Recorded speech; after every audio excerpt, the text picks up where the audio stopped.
მშვიდობის ეს გადაცემა 360 გრადუსია, მე მისი წამყვანი ემა ტუხიაშვილი.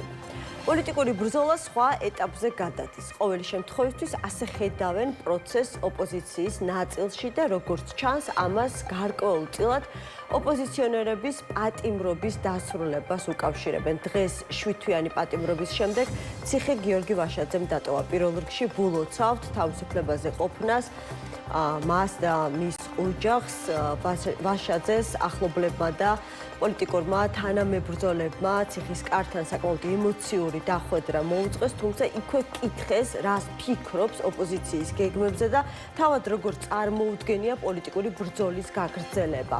მეტი ორგანიზება, მეტი სისტემურობა, მეტი შეკავშირება, ასე ძალიან მოკლედ ასე აღწერა, მოკლედ სტრატეგია აღმაშენებლის ლიდერმა ის ერთობა, რომელიც მას წარმოუდგენია ოპოზიციაში, რომელზეც ოპოზიცია ბევრს საუბრობს, მაგრამ ჩამოყალიბებას ჯერ ვერ ახერხებს.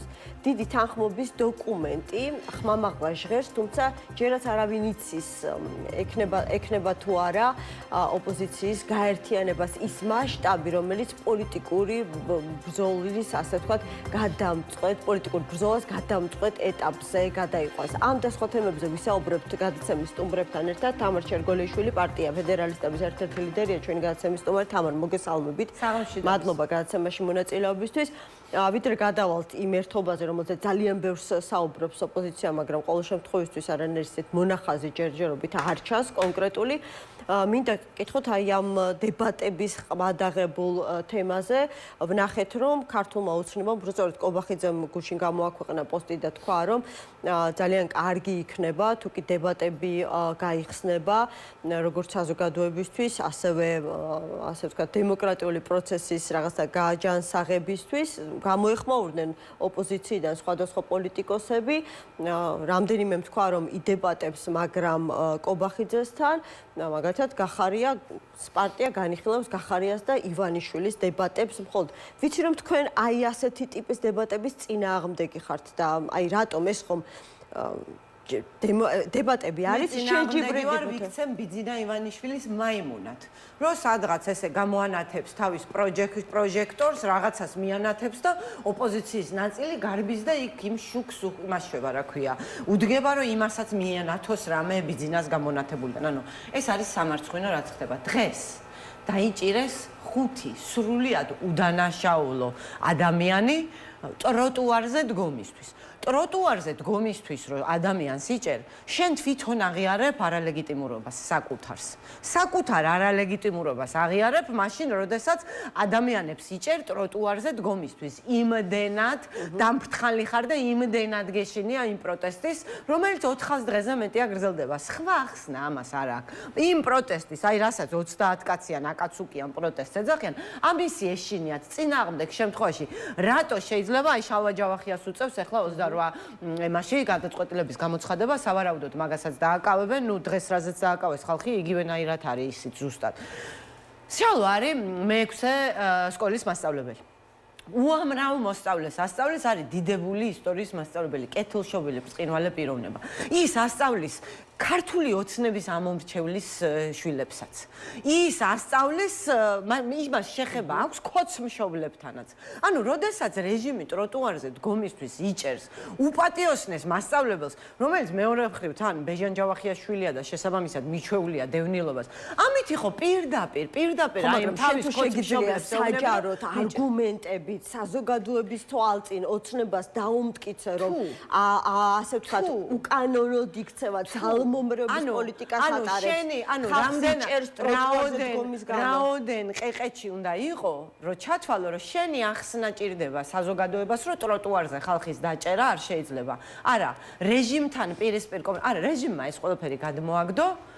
უბრალოდ ნორმალიზაცია უნდა. ანუ მას უნდა, რომ თან აი ესე იქცეოდეს, ცემდეს ხალხს, იჭერდეს, იტაცებდეს ტროტუარიდან, Facebook-ზე დაწერილი პოსტებისთვის მრავალათასიან ჯარიმებს ახდევინებდეს და ციხეში უშვებდეს და თან ყავდეს ცუმბუშა ოპოზიცია, რომელსაც აი როცა დაუძახებს, ესენი მწკრივში დაეწყობიან, კაცური კაცის კაცურ სუნს დააყენებენ და ახლა მე უნდა კობახიძეს დაუჯდე. ანუ კობახიძესთან უარია, ქართულ ოცნებამ ვისაც გამოყენს. არა, მომისმინე ერთი თვე, რა საბლატაო სოციოპატ იმასთან, რა ქვია, კობახიძესთან და იმით, რა ქვია, ნახევრად მუნჯ ბიძინა ივანიშვილთან დებატებია. გამაგებინეთ ერთი რა უნდა იმათთან დებატებში ჯდომას. ის დებატები ხო იმისთვის უნდათ, რომ საკუთარი თავის ნორმალიზაცია გააკეთონ, ხო? მაგრამ ისეთი დახამებულია, იმდენად ვერ ქმნის ოპოზიცია თავის დღის წესრიგს, აი ეს ნაწილი, რომელიც აი ესე დაეწყო და გამოვარდა და არიქა მე დავდგები, რატო გიძახის, ანუ ჯერ იმაზე მაინც დაფიქრდი, რატო გიძახის, ხო? იმდენად ვერ ქმნის თავის დღის წესრიგს, რომ მზად არის აი ესე ბიძინას გადმოგდებული, აი ბიძინას მინათებულს უსწოროს, აი ბიძინა რომ აი ფანარს რომ მიანათებს სადღაც, ესენი გარბიან და იმ ფანართან დგენ. ვიცი, იმიტომ რომ სააკაშვილიც ინგლისურად არის კარგი სიტყვა attention whore. და სააკაშვილი გამორჩეული attention whore-ია ამ თვალსაზრისით და ეს არა ქვია. და ამიტომ არ მიგვერს, ხო? კი არა, იქ ვიღაცა გამოვიდა მაგის ერთ-ერთი კერპის თაყვანისმცემელი მომადიდებელი ქალბატონი სევდია უგრეხელიძე და ვინ დაუჯდებაო სხვაო ანუ მზად არიან რომ კობახიძე სააკაშვილის გამოშვების დავასრულებ ვინ მზად არიან რომ განადიდონ ისეთი არარაობა როგორიც კობახიძეა ოღონდ ეს თავისი ბელადი რაღაცნაირად სხვებზე მეტად წარმოაჩინონ და აი ამ ყველაფერში იყენებენ ბიძინას გადმოგდებულ აი ამ რაღაცა ტრიუკებს ნერვები მეშლება უბრალოდ როგორ აქ აი ეს სტრით ანუ ქუჩის რაღაცნაირი ჭკუით ნასწავლი როგორ უნდა იმანიპულიროს აი ამ არარაობებით თუმცა აი ოპოზიციას მხოლოდ ასე ვთქვათ პოლიტიკური დღის წესრიგის შესაქმნელად ჭირდება ამას გარდა რომ გამოვარდნენ და დაეწყნენ ასე ანუ დებატები რაღაცისთვის გინდა ხო რომ შენი უპირატესობა აჩვენო შენი ხედვა აჩვენო შენ როგორ ხედავ განვითარებას აჩვენო ძაღლის ყბა მაქვს გამოგმული და 2016 წლიდან ვითხოვ დებატებს ამისთვის ვიყენებ ბევრ მეთოდს იმისთვის რომ მე მივახსნა ანუ დებატებს არა ქართულ ოპოზიციას თვითონ ოპოზიციის შიგნით იმიტომ რომ ერთი აზრი ხო არა გვაქვს ოპოზიციაში მილიონი რამეა რაც გასარჩევია როგორ დავიცავთ ქართველების უსაფრთხოებას როგორ გამოვასწორებთ ქართველი ბავშვების განათლების სისტემას როგორ გამოვასწორებთ ჯანდაცვის სისტემას მილიონი რამეა სალაპარაკო და ელაპარაკებით ხომ და ეუბნებით რომ წამოდებოდებში არა თუ ველაპარაკები არამედ ამას ვითხოვ მე წლებია თვეებია და მეუბნებიან რომ არა არა თქვენას გეუბნებიან მიზეს ძალიან საინტერესოა წლებია აი თუ მე ანა გეტყვი რატო ანუ არ არიან ფორმაში რომ ვინმეს დებატებში დაუჯდნენ ვერ დამიჯდებიან დებატებში არ არიან მომზადებულები არ უმუშავიათ ეს გასული 13 წელი არავის არ უმუშავია იმაზე რისი შეცვლა უნდა ამ ქვეყანაში რეჟიმს რო შეცვლის მარტო ლაპარაკობენ იმაზე ძალაუფლება როგორ უნდა ჩაიგდონ ხელში ყველა სატელევიზიო ეთერი საბოლოო ჯამში მიდის მაქამდე მაგრამ რატო უნდა ჩაგიგდონ ხელში ძალაუფლება მოდი ამაზე ვიკამათოთ ამას არ აკეთებენ ყველა ოპოზიციური არხი ჩახურულია 4 ოქტომბერს რაც მოხდა ეს ხო ნაყიდი დღის წესრიგების აი ამ რაღაცა მოგონილი მოდელირებული ქრონიკების ბრალია რომელშიც სააკაშვილი ან ხაზარაძე ფულციხტის და ტელევიზიები აქცია მწვანილის დახლებად ხო მე არ ვიცი რა არის ბრალია ამაში ამ ასე ვთქვათ არა მე ვიცი და მე რაც ვიცი იმის საქმეა რადგან თქვენ თქვით მეც მინდა ამდენი ხანი არ მithქვამს ესე ღია ეთერში და ახლა უნდა ვთქვა ახლა როდესაც ლაპარაკობენ იმაზე რომ აი დებატები უნდა გაიმართოს ქართულ ოცნებას და ოპოზიციაში შორის ჯერ მივიღეთ პასუხი რომ კობახიძე თურმე არ დაждდება და ვისაც გამოყოფენ იმას უნდა დასჯერდეს ოპოზიცია აი სრული აბსურდი და წარმოუდგენელი რამ არის იმიტომ რომ ჩვენს თითქმის ყოველდღიურ რეჟიმში როცა ვამზადებთ გადაცემას გვაქვს სურვილი რომ ოპოზიციის წარმომადგენლები ექნებათ განსხვავებული პოზიციები თუ ექნებათ კონკრეტულ საგანზე რაღაცა ერთნაირი ხედვა დასხდნენ და დისკუსია მოვაწყოთ და როგორი არის პროცესი არ იცის მაყურებელმა არასდროს არ მისაუბრია შესაძლებელია თქვენ გაქვთ ინფორმაცია ვურეკავთ მაგალითად პროდიუსერი ურეკავს ერთ კონკრეტულ პარტიას და ეუბნება რომ დღეს მინდა მოვაწყო დისკუსია და ვინ შეგიძლია გამოუშვა ამ თემაზე. მე საუკეთესო ვარ მაგრამ თავიდან შესაძლებელია ვიღაცამ გითხრას რომ კი ბატონო ხშირ შემთხვევაში არის კატეგორიული უარი დებატებში და დისკუსიებში მონაწილეობას არ ვიღებთ. მე რეკავ მეორე პარტიაში იქ გეკითხებიან დებატებში ვის უშვებენ. ნუ თუ დაინახა რომ რანგით თავისი ასე ვთქვათ ტოლი პოლიტიკოსია, მაშინ გეუბნება რომ მასთან საკამათო არაფერი მაქვს, მაგრამ ხშირ შემთხვევაში გეუბნება რომ მე ამასთან არ დავჯდები, იმიტომ რომ მე მასზე რაღაცა უპირატესი ვარ, უფრო მეტი პარტიული თანამდებობა მაქვს და თუ შეათანხმე იმ კონკრეტულ პირთან, მე რეურეკავ პირველ პარტიას და ეუბნები, რომ იცი რა, იქიდან ამას უშვებენ და შესაძლებელია პირიქით პირველმა შეთანხმებულმა რესპონდენტმა დაგიწუნოს. მოკლედ, აი სრულ აბსურდამდე მიდის ხოლმე დებატებზე. ემა, ჩემი სტანდარტი არის შემდეგი, რომ მე მინდა ყოველთვის დავჯდე დებატებში იმ ადამიანთან, ვინც პოლიტიკურ პასუხისმგებლობას იღებს თავის სიტყვებზე, ანუ პოლიტიკოსია. ანუ ყველასთან არ თქვენ არ. არა, ეხლა საზოგადოების წარმომადგენელთან, რომელიც მე უნდა და მე რასაც პირდები, ის უნდა შევასრულო, ესე მიყურებს მაყურებელი. გვერდზე ახლა ვიღაც ფუნფულა მეჯდეს, რომელიც ზოგადი სენტენციებით, ანუ სწორი არის პოლიტიკოსი. აი შეგიძლიათ პირდაპირ ეთერში გააკეთოთ განაცხადი, ვის რა თემაზე იწვევთ, აი არსებული რეალობიდან გამომდინარე დებატები. ყველა თემაზე სურა ჯაფარიძეს. სურა ჯაფარიძესთან ძალიან ბევრი რამეზე. კი, რასაკვირველია დავუჯდები დებატებში და ძალიან ბევრი რამე გვაქვს სადაბატო. მათ შორის აი ამ ერთობის კონცეფციაზე. თინა ბოკუჩავასთან უამრავი რამე, ანუ რატო არის მათი ავტოკრატია მიუღებელი და რატო ვერ გაიმარჯვებს ვერასოდეს ნაციონალური მოძრაობა თუ დემოკრატიული. თვითონ რასაკვირველია დავუჯდები და აუხსნი რატო არის ცუდი, როდესაც მის სიტყვას ფასი არა აქვს ხაზარაძის გარეშე და კაცის კაცობა ცუდი რატოა. გიგი წერეთელთანაც სიამოვნებით დავუჯდები და ვილაპარაკებ იმაზე, რატო არის მნიშვნელოვანი პრაიმერიზი პარტიის დემოკრატიზაცია და რატო ჭირდება ადამიანს ფეხები და იქ რაღაცა დაქირავებული სხვა პარტიის ნათხოვარი. ანუ ძალიან მილიონი განსხვავებაა ჩვენ შორის, რომელიც ძალიან საინტერესოა რომ ვილაპარაკოთ, ძალიან საინტერესოა ადამიანებისთვის, რომ ჩვენ ვილაპარაკოთ. თან რა სწორია, როცა დისკუსიის სივრცე გახსნილია და შენ უწესოდ ბრძოლა არ გიწევს ბრძოლა წესების გარეშე, იმისთვის რომ არ დაკენსელდე, იმისთვის რომ ეთერში დაგიძახონ, იმისთვის რომ პატიოსნად მოგექცნენ, მაგ შემთხვევაში ტოქსიკურობაც იხსნება. ანუ რა ვიცი მე ხა ჩვენსადაც ხშირად ვასახელებ ხოლმე, მოედან შორის არ არსებობს არანაირი ტოქსიკურობა.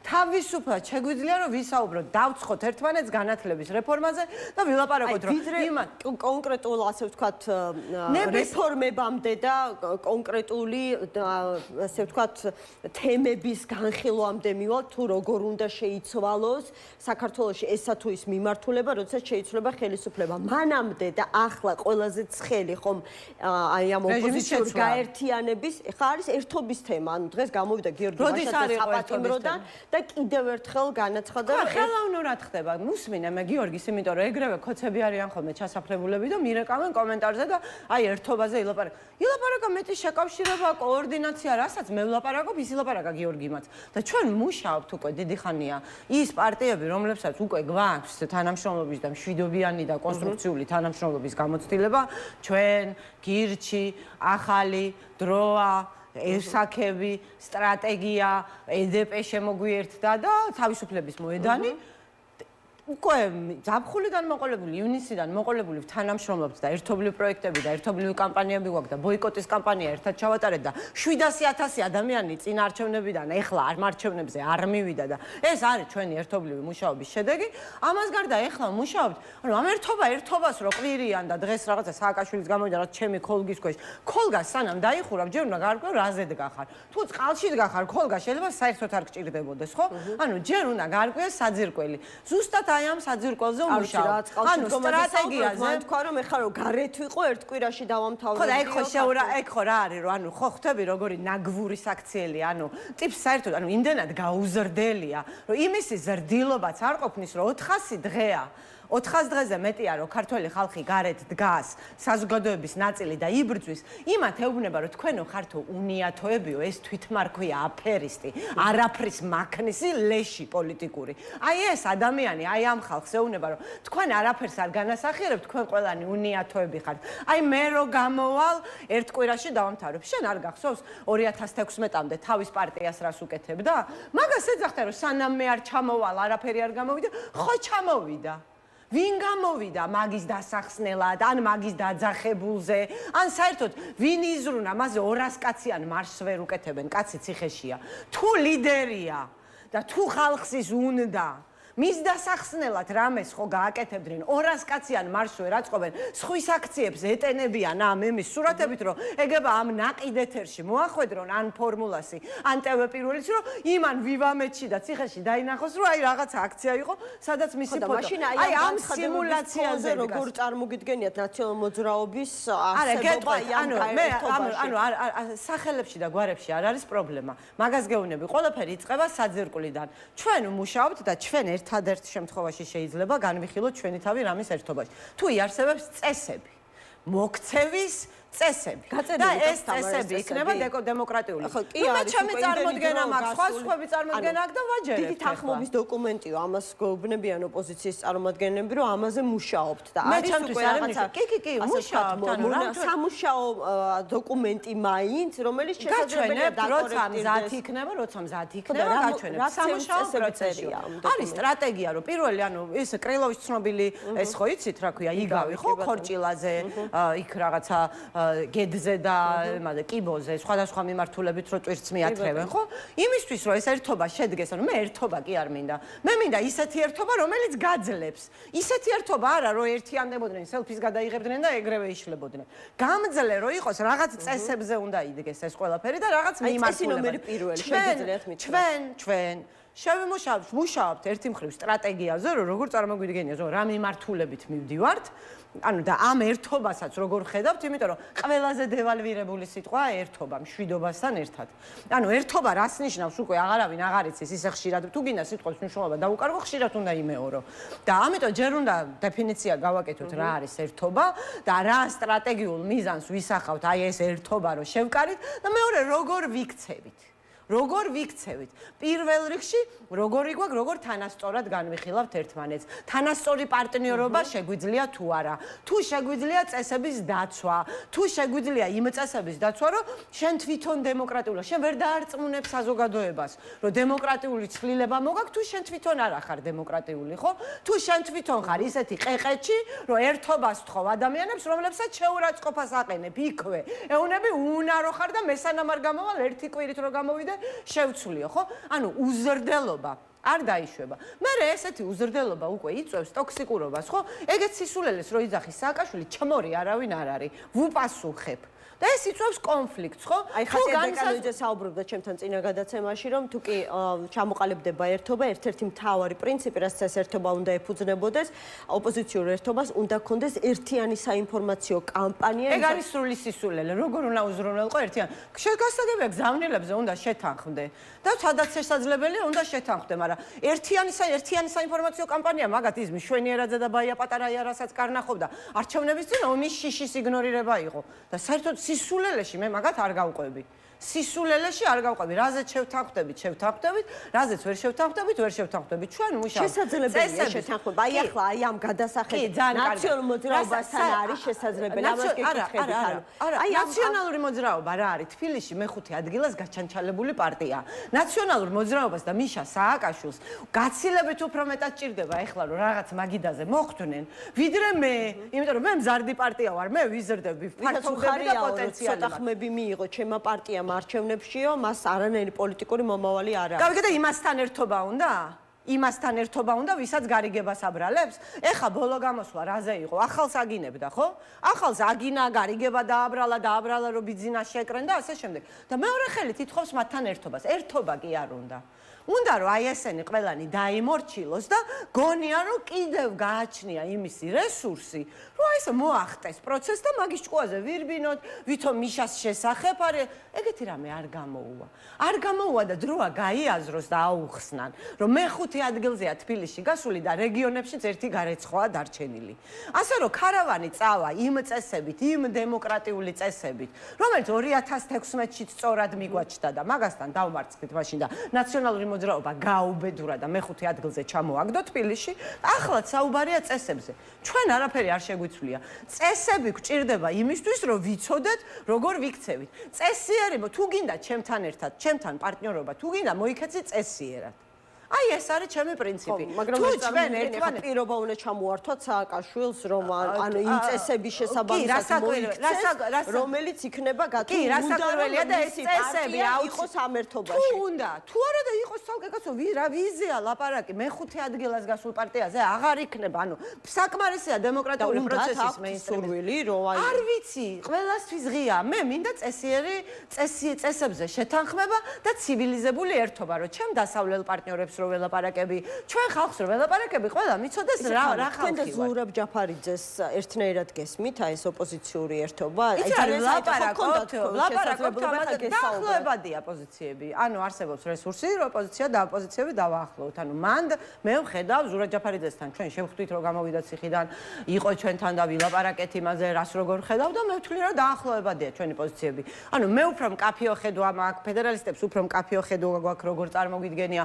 მას შედარებით განსხვავებული აქვს, მაგრამ ისეთი წინააღმდეგობები არ აქვს, რომ ვერ გადაილახოს ამ ეტაპზე ყოველ შემთხვევაში და ეხლა თუ გაჩნდება და ცალკე გავაგრძელებ ისევ, ანუ ჩვენ კოორდინაცია მნიშვნელოვნად მიგვაჩნია, კოორდინაცია იმ პირობებით, რაც სამშვიდობოს გაგვიყვანს და ეხლა თუ შევატყვე, რომ იმ პირობებზე მიდის ლაპარაკი, რაც მორიგჯერზე უფსკრულში გადახტომით უნდა დასრულდეს, როგორც აქამდე სრულდებოდა ხოლმე, რასაც აქამდე შვებოდით, იმას ვიზავთ, გავაგრძელებთ ჩვენ გზას და გავაგრძელებთ ჩვენი პარტიის გაზრდას, იმიტომ რომ რასაც ჩვენ ვლაპარაკობთ, გზა არის ეგ.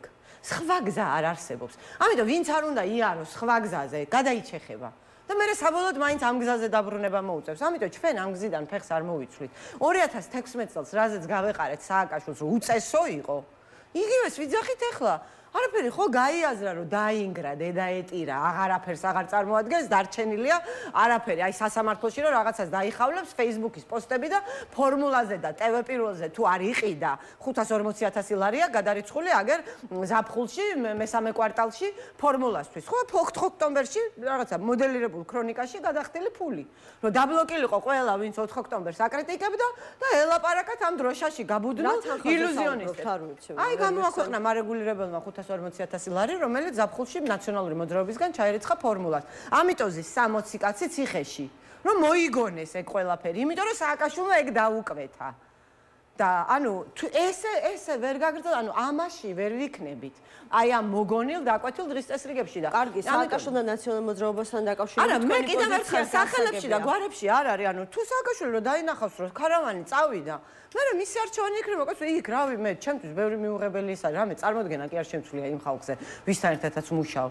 უბრალოდ ჩემ წარმოდგენებზე ხო არ არის, ქვეყანას უჭირს, სამშობლო გადასარჩენია, ამიტომ ეფექტური გზა უნდა ვიპოვოთ. ეფექტური გზა არის კოორდინაცია, ოღონდ კოორდინაცია ვერ მოხდება წესების გარეშე, იმიტომ რომ ჩვენ გქონდა იგივე შემთხვევა, ხო ნაციონალური მოძრაობა რვიანში მყავდა.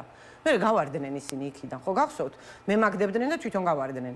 ხო და არსად არ წავსულვართო ისე. რა ქვია კაცო, მე ჩვენ არა რა სისულელია ეს არის მიყოლებით, ანუ დილით რო ყვიროდნენ, ჩერგო უნდა გავრიცხოთო, საღამოს თინა ბოკუჩავა left chat, ლევან სანიკიძე left chat, გიორგი ბარამიძე left chat, აი ესე გაეწყნენ იქით. ეს რეალურად იმიტომ რომ არც აღარ იყვნენ ვიანში აქცია, არ გაუგ ჩვენთან ერთად აქცია აღარ დაუანონსებიათ მაგათ მას მერე. ანუ ჩვენ ჩავატარეთ მაგის მერე არაერთი აქცია, ნაციონალური მოძრაობა იქ აღარ იყო, თვითონ გავიდნენ იქიდან, იცით რატო გავიდნენ თვითონ? რატო? აი ძალიან საინტერესოა რა, როგორ ახსენს? არა ვიკითხა, რატომ დატოვეს ჩათი? რასაც უმარტივესი თემა არის, უმარტივესი თემა არის იქ. სააკაშვილს უნდა სრული დომინაცია და თვლის რომ მე და ბოკერია სადაც ვართ, იქ ეგ უფროსი ვერ იქნება. ვერ იქნება უბრალოდ. ამიტომ სულ ყველა მხრიდან იქოს ჩვენს გადის ოპოზიციურმა გაერთიანებამ უნდა გააკეთოს არჩევანი ან თქვენსა და ბოკერიას ჩვენ არ დაგვიყენებია არავისთვის ეგისა საერთოდ. მე როგორც ვხედავ თქვენ გაქვთ ყველაზე ესეთი დიდი არა მე ვითხოვ წესი არა მე მაგ უწესობის მიუღებლობა და არ ვიცი კითხეთ მე მგონი თენგო თევზაძესაც უწესობის მიუღებლობა და არც თენგო თევზაძეს არ უნდა რომ თავისი პარტიის აქციას რო ატარებს უკან მიშას ფოხნები უფრიალებდეს მიშას გამოსახულებით ხო როცა არ არის არც მისი ლიდერი არ არის და არაფერი არ არის. ანუ წესიერად არც თენგო თევზაძეს და გიგა ლემონჯავას არ მოეწონებათ 4 ოქტომბერს რაღაცა აფიორას რომ მოიფიქრებს სააკაშვილი და ჩვენ გვაგინებს ხო? არავის არ მოსწონს. აი ის რაც გააკეთა ეხლა რომ თქვენ ყველანი ვიღაცა ფარჩაკები ხართ და აი მე რო გარეთ ვიყო ერთგვი არავის არ მოსწონს. არავის არ მოსწონს საერთოდ. ყველა იქნება ბედნიერი, თუ წესიერი თანამშრომლობა შედგება და ვიღაც მანიაკი არ შეეცდება ხოლმე ჩვენს თავზე მოჯდომას. კიდევ ერთხელ აღონ, ყველას შეუძლია საქციელის შეცვლა. სახელებში და გვარებში არ არის საქმე. აგერ არის აი დოკუმენტი დაიდება თუ შევთანხმდით. თქვენ გჯერათ რომ ეხლა ნაციონალური მოძრაობა თუ ხელს მოაწერს დაუშვათ თანხმობის დოკუმენტს. აი გაიშნიკები თუ ამოიძირკნენ და კორუფცია ამოიძირკვა ამ ქვეყანაში ახლა მიხეილ სააკაშვილი მოიღუნოს რა პრობლემაა. ხო, აი როგორ მისი პარტია მოახდენს მასზე მისი პარტია არ არსებობს, არსებობს მხოლოდ თვითონ. ხო და აი როგორ შეიძლება მოუღუნოს სააკაშვილი როგორც სააკაშვილი არის ინფანტილური ავტორიტარი. ტირის იქამდე სადამდეც გაზდის. როცა დაინახავს, რომ ქარავანი უმისო დაიძრა და სხვა გზა არ აქვს, ზუსტად ისე როგორც პატარა ბავშვი გამოიკიდება პროცესს, ან კიდე დარჩება ოფსაიდში და განადგურდება პოლიტიკურად. რაც შეეხება ლელოს. ამ შემთხვევაში როგორ არის საქმე? წესიერად უნდა მოიქცნენ. ეს რაღაცა წესიერად უნდა მოიქცნენ. ანუ როცა ვთანხმდებით იმას და ამას გარდა ეს უნდა კონდეთ პოლიტიკა, ანუ ერთ-ერთი ჩვენი აი ეს ამ პარტიებს რამ გაგვაერთმხრიდან გინდა ხომ მეკითხები და რა დავამთავრო ამაზე ადრეც მითხარით რომ დავამთავრო რასაც მეკითხები. ეს რა ქვია, ჩვენი თანამშრომლობა ხო რამ განაპირობა? არა თანამშრომლობამ რეჟიმთან. ანუ ჩვენ რატო შევიკარით? ყველა, ანუ როდის მოხდა ეს ყველაფერი? როცა ბოიკოტი გამოვაცხადეთ, ხო, თვითმმართველობის არჩევნებზე. ანუ ჩვენი ერთობის განმსაზღვრელი არის ის, რომ ჩვენ არ თანამშრომლობთ რეჟიმთან. არ თანამშრომლობთ, არ ვიღებთ მონაწილეობას რეჟიმის მანევრებში, არ ვიღებთ მონაწილეობას ისეთ პროცესებში, სადაც რეჟიმმა შეიძლება სრულიად უკანონოდ თავის ლეგიტიმაცია მოახდინოს, ხო? ამიტომ წესებზეა თუ ეთანხმება ლელო იმ წესებს, რაზეც შევჯერდებით და ლელოსაც თანამშრომლობს. თვითმმართველობის არჩევნები თანამშრომლობა არისო? ხო, მაგრამ ხომ ნახეთ რა შედეგითაც გავიგე, ოღონდ მე ის კი არ მინდა რომ ისინი გავარდნენ, ანუ მე მინდა, ანუ ლელომ დააზიანა სალომე ზურაბიშვილის ფორმატი, რომელიც დიდებულად მუშაობდა. დააზიანა. როდესაც ეგრე მოიქცა, ხო და ეხა მოხონა ავიცილოთ თავიდან რაღაცას რომ ხელს მოვკიდებთ, ის ხო გვინდა რომ ბოლომდე მივიყვანოთ. ანუ კიდევ არის ლელოსგან რაიმე რისკები, რომ აი მაგალითად თუ დაინიშნება ახალი არჩევნები, იმიტომ რომ ფული აქვს და ჩათვლის რომ პროცესის ყიდვა შეუძლია. მაშინ ხო ეს რატო რამ გაათავხედა მამუკა ხაზარაძე და რამ გადააწყვეტინა ეგ ყველაფერი. ჩათვალა რომ რაღაცა ვაკუუმი გაჩნდა, ოპოზიცია დავასრულო, ოპოზიციაში ლიდერობის ვაკუუმი გაჩნდა. და იმის გამო რომ ჩვენ ბოიკოტში ვართ ყველა დანარჩენები, ამას ფული აქვს, ტელემედი აქვს, მოდი ეს სტრეხბრეკერი იქნება, ეგება მოაჯდეს ოპოზიციური ლიდერობის ვაკუუმი, თვითონ შეავსოს. ულამაზესად მოსრიალდა, ქართველი ხალხი არის ბრძენი, ბოიკოტის კამპანია იყო უკიდურესად წარმატებული და ამ საეტაპო გამარჯვებას ჩვენ აუცილებლად ვიზეიმებდით, რო არა მეორე ავტოკრატი სააკაშვილის სახით, რომელსაც მოგონილი ჰქონდა. ეს 4 ოქტომბერი და ხელისუფლებამ ის რაც ჩვენი გამარჯვება უნდა ყოფილიყო, იმიტომ რომ 700.000 ადამიანმა არ მიიღო მონაწილეობა რეჟიმის მიერ მოწყობილ ფარში, აი ეგ გაგვიფორმა მარცხად. ხო და მე არანაირი სურვილი არ მაქვს სააკაშვილთან ერთად მარცხდებოდი, ან ხაზარაძესთან ერთად მარცხდებოდი. მე მინდა ვიმარჯვებდე. და იქამდე სანამ გამარჯვების გზად არ დავინახავ იმ ერთობას, რა ერთობაშიც შევალ, ვიქნები ფოკუსირებული ჩემი პარტიის გაზრდაზე, რომელიც დიდებულად იზრდება. ანუ არანაირი ასე ვთქვა, დათქმა არ არსებობს, რომ აი დრო არ ითმენს და რაღაცა მაქსიმუმ 2 კვირაში, 1 თვეში ჩვენ ერთობაზე უნდა შევთანხმდეთ. დათქმა არსებობს, რომ უწესოებთან ერთობა არ შეიძლება და თუ წესებზე შევთანხმდებით, კი ბატონო, ანუ მე ვიზახი ჩვენი პოზიცია. იმიტომ რომ ეს გაუთავებელი საუბარი ამ ერთობაზე და თან არანაირი ასე ვთქვა. ესე გაუთავებლად გაგრძელდება თუ წესები არ არსებობს და არ განისაზღვრება, რას ნიშნავს ეს ერთობა. აბა საუბარი არღოს ერთობის გეტყვით. მე არ ვიცი ვინ რას კვირდებათ, არ ვიცი როგორ არის, მაგრამ ნუ მუშაობა მიდის და ვადებს მე ჩემთავს არ უწესებ, ანუ ვადებს და როცა გამოვა გეტყვით. წინასწარ ჰოპლას მერე დავიძახებ, როცა გადავხტები, მუშაობთ. გამოგვივა ჩვენთვის მისაღები ვერსიაზე შევთანხმდებით, დამოკიდებულია ოპოზიციონერი პოლიტიკოსების ციხიდან გამოსვლაზე, აი მაგალითად გვარანიას. გვაქვს ციხეში კომუნიკაცია, კაცო, ანუ არ არის პრობლემა ციხეში კომუნიკაცია და ეხლა რასაც მივყვებით, ციხეში ვინც არის, ყველა საქმის კურსია. ანუ ვაშაძე გამოვიდა და ეხა ანუ იცი საქმის კურსია. სტრატეგია მონაწილეობს იმ შეხვედრაში და ეგ მოყვა ვაშაძემაც. რასაც ჩვენ ვაკეთებთ, ეგ მოყვა ვაშაძემაც. უბრალოდ წინასწარ რატო ვიყვირო რამეზე, ანუ მირჩევნია რომ გადავხტები, ჰოპლა მერე დავიძახო, ყოველთვის ესე ვაკეთებ ხოლმე.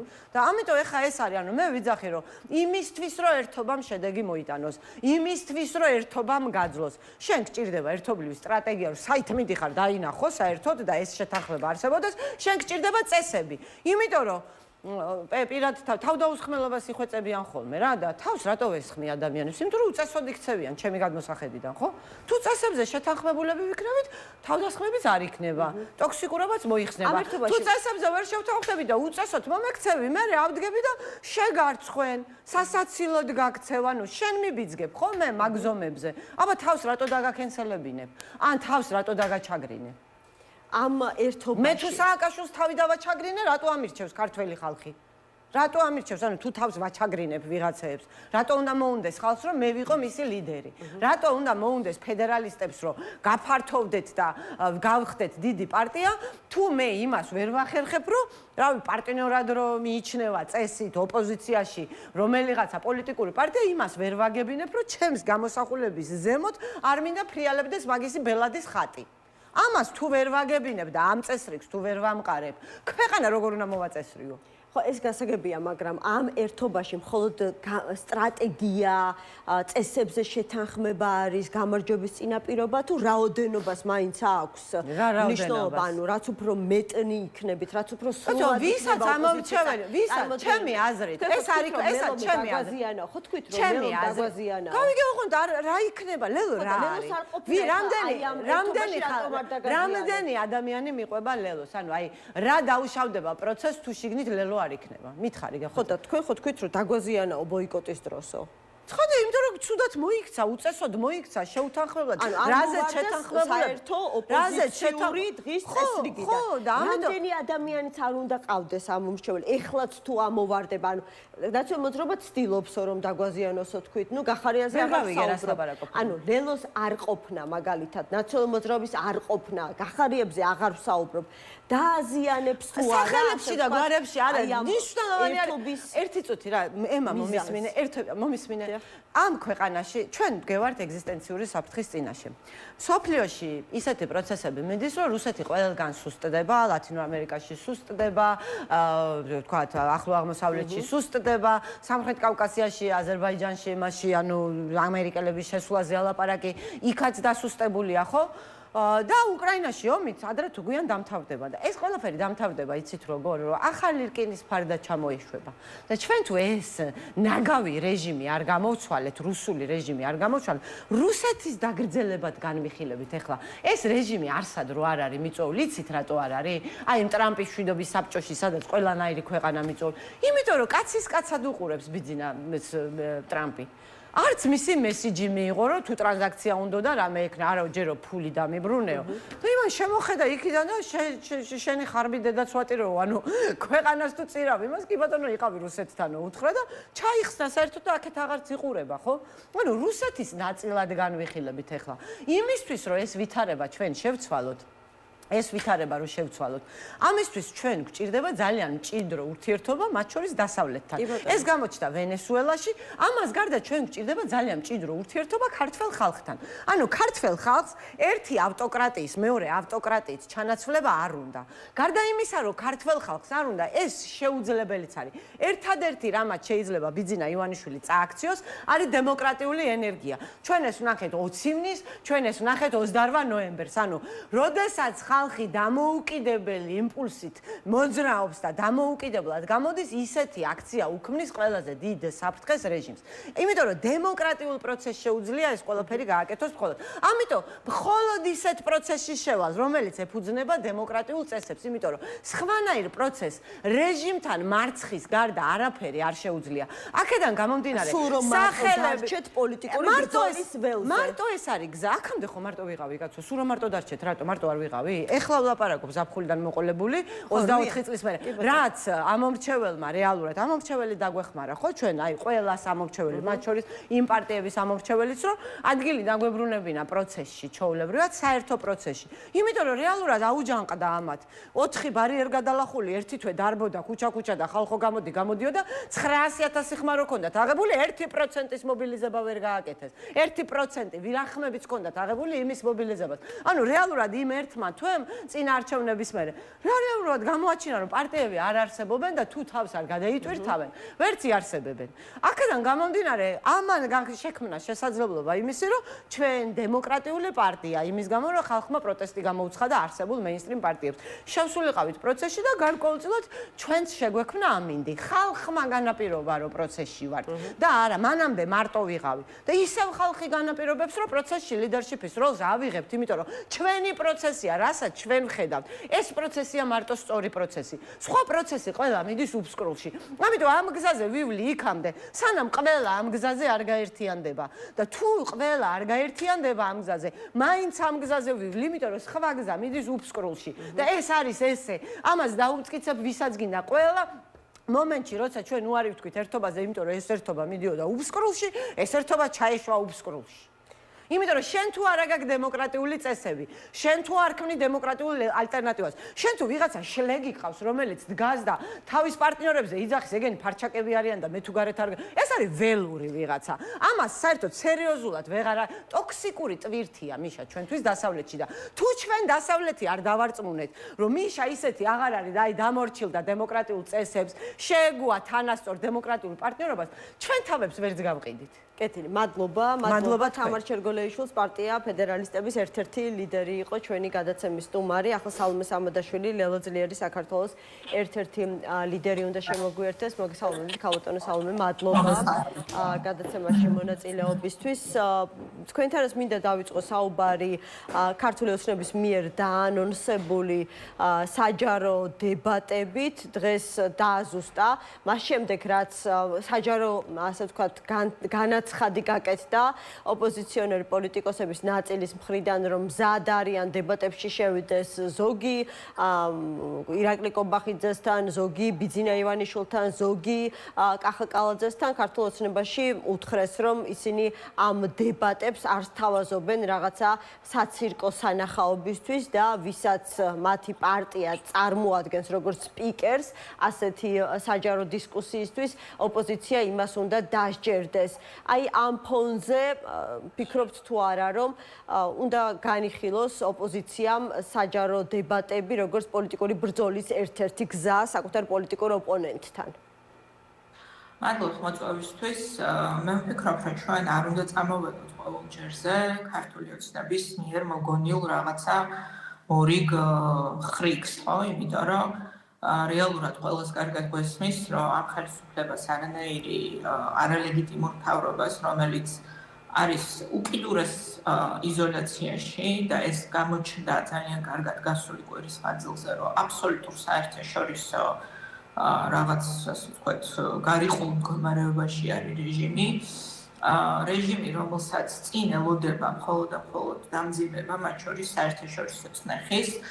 დღეს ამ რეჟიმს აქვს ერთადერთი დღის წესრიგი, რომ მოძებნოს რაღაცა ხრიკი, მოძებნოს რაღაცა გზა, რომლითაც შეეცდება, რომ შექმნას რაღაცა ილუზია, რომ ის რაიმე ლეგიტიმურ ინტერესებს წარმოადგენს ხალხის ან ჩვენი ქვეყნის. ამიტომ მე დარწმუნებული ვარ, რომ რაღაც ძალიან დიდი ყურადღება არც უნდა დავუთმოთ ამ რაღაც სისულელეს, რომელიც წამოროშა იმ პარტიამ, რომელიც მე ძალიან კარგად მახსოვს, თავად განაცხადის თავის დროზე უარი ქართულმა ოცნებამ წლების წინ განაცხადა უარი ყველანაირ დებატებში მონაწილეობაზე, მეტიც მათ შეწყვიტეს სიარული ყველანაირ, მათ შორის თქვენს ტელევიზიაში მე მახსოვს, რომ დადიოდნენ თქვენს ტელევიზიაში და მე ჩვენი ერთყოს გადაწყვეტეს, რომ არც თქვენთან აღარ უნდა მოსულიყვნენ. ხო, ამიტომ ნუ ახლა სისულელეა და ხომ შეიძლება რომ რამდენჯერაც რაღაც სისულელეს წამოროშავს კობახიძე, ჩვენ ამაზე წამოვეგოთ. პროვინცია ქვეყანა არის დღეს უმძიმესი კრიზისის წინაშე, ამ ხელისუფლებას არ აქვს არც საერთაშორისო ლეგიტიმაცია და არც ქვეყნის შიდა ლეგიტიმაცია. ერთადერთი რაც ამ ვითარებას განუხტავს, ეს არის თავისუფალი სამართლიანი არჩევნების დანიშვნა და ხელისუფლება, რომელიც ერთის მხრივ რაღაც აკრძალვას უპირებს, ფაქტიურად ყველა ფუნქციურ, ესე ვიტყოდი, ფუნქციურ პარტიას. თქვენმა ერთ-ერთმა ლიდერმა გრიგოლ გეგელიამ თქვა გუშინ, რომ მზად ვართ ქართული ოცნების ასე ვთქვათ ფასიკულის სპიკერები დავანარცხოთ და დავცეთ ბეჭებზეო. მე ვიფიქრე, რომ ეს იყო პარტიის შეჯერებული დაცინვა. მე ამას კი ბატონო, კიდევ ერთხელ ვამბობთ, რომ ქართულმა ოცნებამ თავად თქვა, კიდევ ერთხელ წლების წინ უარი ყველანაირ დებატებზე, მაგრამ მე უბრალოდ დიდი ყურადღების, ასე ვთქვათ, როგორ გითხრათ, დიდი ყურადღების მიქცევას არ ვაპირებ ამ რაღაცა მორიგ წამოროშვაზე, რომ არიციან რითი შეავსონ დღის წესრიგი და როგორ შექმნან რაღაცა ილუზია იმისი, რომ თითქოს მათ რაღაცა დემოკრატიულ სივრცეზე მზრუნველად გამომივიდა ახლა ესე იგი რეჟიმი, რომელსაც დღეს ტროტუარზე მდგომისთვის ხალხი გაუშვათ და ციხეში. ოპოზიცია რატომ ამბობს უარს ერთმანეთთან იდებატოს? აი თამარ ჩერგოლიიშვილი საუბრობდა მათ შორის აი ამ პრობლემაზე თქვენამდე ჩვენს გადაცემაში მან თქვა რომ წლებია ვითხოვ როგორც მედიისგან ისე კოლეგა ოპოზიციონერებისგან რომ სხვადასხვა თემაზე რაშიც განსხვავდება ჩვენი პოზიციები დავსყიდეთ და საჯარო დისკუსია მოვაწყოთ და თითქმის ყველასგან უარი აქვს. ხო, რაც შეეხება ოპოზიციას შორის დებატებს, რაც შეეხება, მე ყოველ შემთხვევაში ესეთი განცდა მაქვს, რომ მათ შორის იმ ვითარებაში, როდესაც საზოგადოება მოელის, რომ ოპოზიცია რაღაც ქმედით და ერთიან, ასე ვთქვათ, ფრონტს წარადგენს, ძალიან ხშირად ითვლებოდა და ჩვენ ხედავდით ამას, რომ ოპოზიციის შიგნით დებატები იწვევდა საზოგადოების ძალიან დიდ ფრუსტრაციას, თუმცა ეს არ გამორიცხავს, რომ კონკრეტულ საკითხებზე შედგეს ესეთი დებატები, მაგრამ კიდევ ერთხელ ვამბობ, დღეს ეს არ არის ჩვენი ქვეყნის მთავარი რიგის გამოწვევა.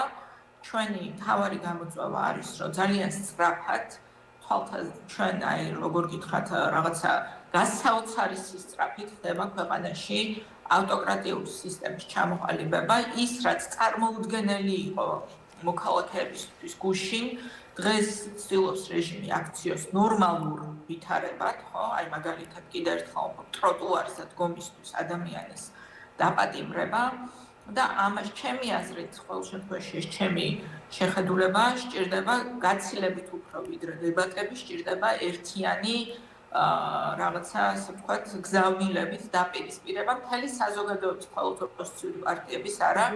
მე ვფიქრობ, რომ ყველაზე წარმატებული, მე თუ გადავხედავ გასული წლების მანძილზე, ყველაზე წარმატებული ოპოზიციის და არასამთავრობო ორგანიზაციების საზოგადოების წინააღმდეგობა რეჟიმთან აღმოჩნდა პირველ ჯერზე, როდესაც რუსული კანონის მიღებას ცდილობდნენ და ეს განაპირობა სწორედ იმან, რომ საკმაოდ კოორდინირებული იყო გზავნილები, კოორდინირებული იყო პოზიცია და ეს გამოცდილება მე მაჩვენებს იმას, რომ ამ რეჟიმთან დაპირისპირებაში ძალიან მნიშვნელოვანია, რომ ჩვენ საზოგადოებას შევთავაზოთ, ასე ვთქვათ, ერთიანი გზავნილები იმ საფრთხეებთან დაკავშირებით, რომლის წინაშეც ვდგავართ და გამოსავალთან დაკავშირებითაც და რაც შეეხება იმას, რომ თუ ჩაინიშნება ქვეყანაში ახალი არჩევნები, არჩევნების წინ დებატების ფორმატი ეს არის და იარსებებს ესეთი ფორმატი, ეს არის ვფიქრობ ნორმალური ვითარება, დღეს ჩვენ არანორმალურ ვითარებაში ვართ, დღეს ორი მთავარი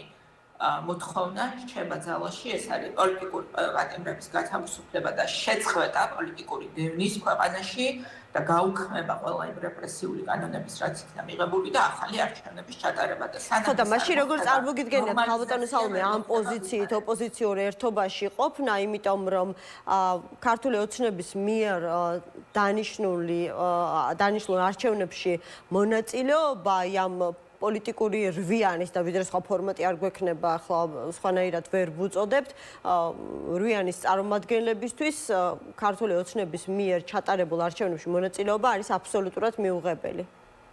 ხო, მე ახლა ისეთ რა აღარ სურს ამ დისკუსიაში შესვლა, იმიტომ რომ მე მგონი ადგილობრივი არჩევნების გამოცდილება მაჩვენა იმედი მაქვს ყველას, რომ არჩევნების ბოიკოტს ნულოვანი შედეგი აქვს და უკვე შედეგი მოაქვს. ამიტომ არჩევნების ბოიკოტი რო არაფრის მოცემი არ არის საზოგადოებისთვის, საზოგადოებამაც სხვა შორის ძალიან კარგად დაინახა და დღეს ბევრი ადამიანი გვეუბნება ჩვენ, რომ შეცდომა იყო არჩევნების ბოიკოტი.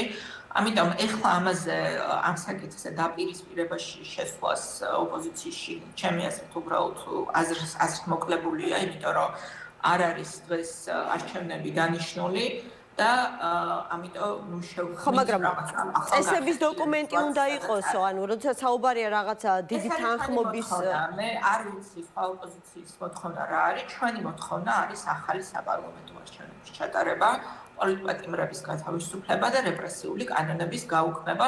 ეს არის მათ შორის რაც შეეხება პოლიტპატიმრების თემას და რეპრესიული კანონის გაუქმებას, ეს არის არა მხოლოდ ქვეყნის შიგნით მოთხოვნა, არამედ ეს არის წაყენებული პირობა, რომელიც აქვს ამ ხელისუფლებას მათ შორის ევროკავშირის მხრიდან ძალიან ცალსახად გაწერილი მოთხოვნების სახით, თუ ამას არ გააკეთებს ქართული ოცნება, ჩვენ წინ გველოდება შემდეგი ზეწოლის მექანიზმების ამუშავება სამწუხაროდ, მათ შორის უკვე წელს დღის წესრიგში დადგება უვიზო რეჟიმის შეჩერება საქართველოს მოქალაქეებისთვის და თუმცა ქალწონ სალომე ეს რეჟიმი ეს არის გასაგები, რომ ისინი ემზადებიან იმისთვის, რომ კიდევ უფრო დიდი წნეხი იქნება მათზე საგარეო ასპარეზზე და სწორედ ამიტომ არიან ესეთი გავეშებული, ასე ვთქვათ, ცდილობენ რომ რაღაცა მოგონილი პარალელური დღის წესრიგი შექმნან საზოგადოებისთვის. თუმცა აი ხვალ ვერ რომ დანიშნოს, წარმოვიდგინოთ ესე თეორიულად ქართულმა ოცნებამ ახალი საპარლამენტო არჩევნები, ან ხვალ რადგან ვსაუბრობ, ვამბობ, რომ იგივე პირობებით უნდა ჩატარდეს, რა პირობებითაც ჩატარდა აი ბოლოს ადგილობრივი არჩევნები, ხო, იგივე კანონმდებლობის, იგივე ადმინისტრაციის პირობებში. თუ ოპოზიცია ისევ ცალ-ცალკე პოზიციებზე დარჩება, ანუ ერთი ნაწილი ბოიკოტის რეჟიმში, თავისი მოწოდებებით, რომ ხალხის მისამართი რომ არ მიხვიდეთ არჩევნებს და მეორე ნაწილი მიიღებს მხოლოდ ოპოზიციის მონაწილეობას არჩევნებში, რა აზრი ექნება აი ამ მონაწილეობას, ხომ არ იქნება ეს, ასე ვთქვათ, გამარჯვების გარანტიები ექნება თუ არა ოპოზიციას და საჭირო ხმების რაოდენობის მოპოვების. მოკლებულია ახლა ამ დისკუსიის წამოწყება და მე ერთი რამ შემიძლია მხოლოდ თქვა, რომ ადგილობრივმა არჩევნებმა იმედი მაქვს საზოგადოებას აჩვენა, რომ როგორც არც ერთ სხვა ქვეყანაში არ არსებობს მაგალითი, რომ საარჩევნო ბოიკოტს მოედანა რაიმის შედეგი, ას დადასტურდა კიდევ ერთხელ ჩვენს რეალობაშიც, რომ უდიდესი პოლიტიკური შეცდომა იყო საარჩევნო ბოიკოტი და ძალიან დიდი იმედი მაქვს, რომ ამას აღარ გაიმეორებს არავინ. ეს შემიძლია გითხრათ დღეს. თუმცა რა გველოდება წინ ამაზე ახლა დისკუსიის წამოწყება, მაშინ როდესაც თვალ შეიძლება საერთოდ აკრძალული იყოს ყველა პარტია, რომელსაც რაიმე ელექტორალური წონა აქვს საზოგადოებაში. ამიტომ ახლა დღეს ამაზე საუბარი რაღაცა დაბეჭდებით, ნაადრევია ამის თქვა მინდა, როგორც პრინციპი, ჩვენი პრინციპი რაც იყო, რომ ყველა ბრძოლაში უნდა მიიღო მონაწილეობა და ბრძოლის გამოტოვება არაფრის მომცემი არ არის, მე ვფიქრობ, რომ დადასტურდა მათ შორის ბოიკოტის შემდგომ განვითარებული მოვლენებით და მათ შორის იმითი, რაც საზოგადოებამ იხილა 4-ში, ეს იყო დაკარგული შესაძლებლობა ჩემი ღრმა რწმენით საზოგადოებისთვის, ოპოზიციისთვის და ხალხისთვის, ვისაც მნიშვნელოვანია ჩვენი ქვეყნის დემოკრატიული მომავლის გადარჩენა და იმედია, რომ ყველა ისწავლის საკუთარ შეცდომაზე, საკუთარი გამოცდილებიდან რა მუშაობს და რა არავითარ შემთხვევაში არ მუშაობს და არანაირი შედეგი არ მოაქვს. ხო, თუმცა დღეს გუშინ გაკეთებული პოლიტიკური განცხადებებიდან გამომდინარე, ჩანს თუ არა ეს პროგრესი, როდესაც თქვენ საუბრობთ იმაზე, რომ პოლიტიკოსებმა საკუთარ შეცდომებზე უნდა ისწავლონ და შემდგომში ასეთი ნაბიჯები არ გადადგან. მაგალითად, მიხეილ სააკაშვილი ამბობს, რომ აი დღეს ქვეყანა ბევრად უფრო მზად არის ცვლილებებისთვის, ვიდრე 2003-ში იყო და გარეთ რომ ვიყო, ალბათ ამათ ერთ კვირაში დავასრულებდი, მზად ვარ საქართველოს კრიზისთან ამოთრევაში, ხელახლა მივიღო მონაწილეობა. რას ფიქრობთ აი ამ განცხადებაზე, თუ ასეთი რესურსი არსებობს, რომ ერთ კვირაში დასრულდეს ქართული ოცნება, რატომ არ იყენებს ამ შესაძლებლობას ოპოზიცია? ხო, ჩვენ სხვადასხვა განცხადებები გვაქვს მოსმენილი ოპოზიციის წარმომადგენლებისგან, მათ შორის ის, რომ 4-ში 4 საათზე იწყებდნენ და 8 საათზე ასრულებდნენ ამ რეჟიმს და ყველა მივიხილეთ ამის დასასრული და ამიტომ არის, რომ ჩვენი პოზიცია, ლელოს პოზიცია არის ძალიან ცალსახა. ჩვენ, რა თქმა უნდა, ერთიანი დიდი საზოგადოებრივი გაერთიანების რეჟიმის წინააღმდეგ გვჯერა, რომ ეს უნდა შედგეს და ეს არის მნიშვნელოვანი, თუმცა კიდევ ერთხელ ვამბობ, ძალიან მნიშვნელოვანი იქნება დღის წესრიგი და სამოქმედო გეგმა მსგავსი გაერთიანებისთვის, იმიტომ რომ რა მოსდევს დაუგეგმავ მოუფიქრებელ და უპასუხისმგებლო დამოკიდებულებას პოლიტიკურ პროცესთან მიმართებაში ეს საზოგადოებამ საკუთარი თვალით იხილა 4 ოქტომბერს და ჩვენ ცხადია არანაირი მსგავს მე ვიტყოდი უაზრო მოქმედებებში და უაზრო მოძრაობებში მონაწილეობას არ და ვერ მივიღებ. რაც შეეხება საქმიან, კონსტრუქციულ, რეალურ პოლიტიკურ ბრძოლის გეგმას, ჩვენ ყოველთვის მზად ვიყავით ამაზე სამსჯელოდ სხვა ოპოზიციის წარმომადგენლებთან თუ საზოგადოებასთან და შემიძლია დავაფიქსირო, რომ ამისთვის კვლავ რჩებით მზად. ეს არის ჩვენი პოზიცია, ვინც არ უნდა აკეთებდეს. აპირებს შეხვედრას გიორგი ვაშაძესთან, ან შესაძლებელია უფრო გაფართოებული ფორმატი იყოს შეხვედრის, ზურაბ ჯაფარიძე, გიორგი ვაშაძე, თებერვალში ნიკა გვარამია გამოდის ციხიდან. შეხვედრისთვის, მე პირველ რიგში მინდა რომ მიულოცა თქვენი ეთერიდან, პირველი ეთერია, რაც გიორგი გამოვიდა საპატიმროდან და გულოცავ მას გათავისუფლებას და მის ოჯახს და უნდა გათავისუფლდეს ყველა უკანონო ტყვე ამ რეჟიმის, რაც შეიძლება სწრაფად. რაც შეეხება თანამშრომლობას, შეხვედრას, კოორდინაციას, ჩვენი პოზიცია არის ნათელი, თუ ჩვენ გვექნება მონახაზი პოლიტიკური ბრძოლის, პოლიტიკური ერთობლივი მოქმედების, რომელიც ჩვენი აზრით არის ის, რაზე მსჯელობაც ღირს, რასაც შედეგი იქნება, ჩვენ არასდროს არც უარი არ გვითხოვს არავისთვის მსგავს, ასე ვთქვათ, საუბარზე და არც ჩვენი კარები არავისთვის არ დაგვეხურია. მე მგონი პირიქით ჩვენ ვიყავით ის პოლიტიკური ძალა, რომელიც არჩევნების გაყალბებიდან მალევე გამოვიდა ინიციატივით, რომ შეგვექმნა ალტერნატიული პოლიტიკური ცენტრი, სადაც გაერთიანდებოდა ყველა პარტია, რომელსაც ჰქონდა არჩეული მანდატი და დათმო ეს მანდატი, გაგვეფართოვებინა ეს ფორმატი, მოგვეწვია დამატებით წარმომადგენლები.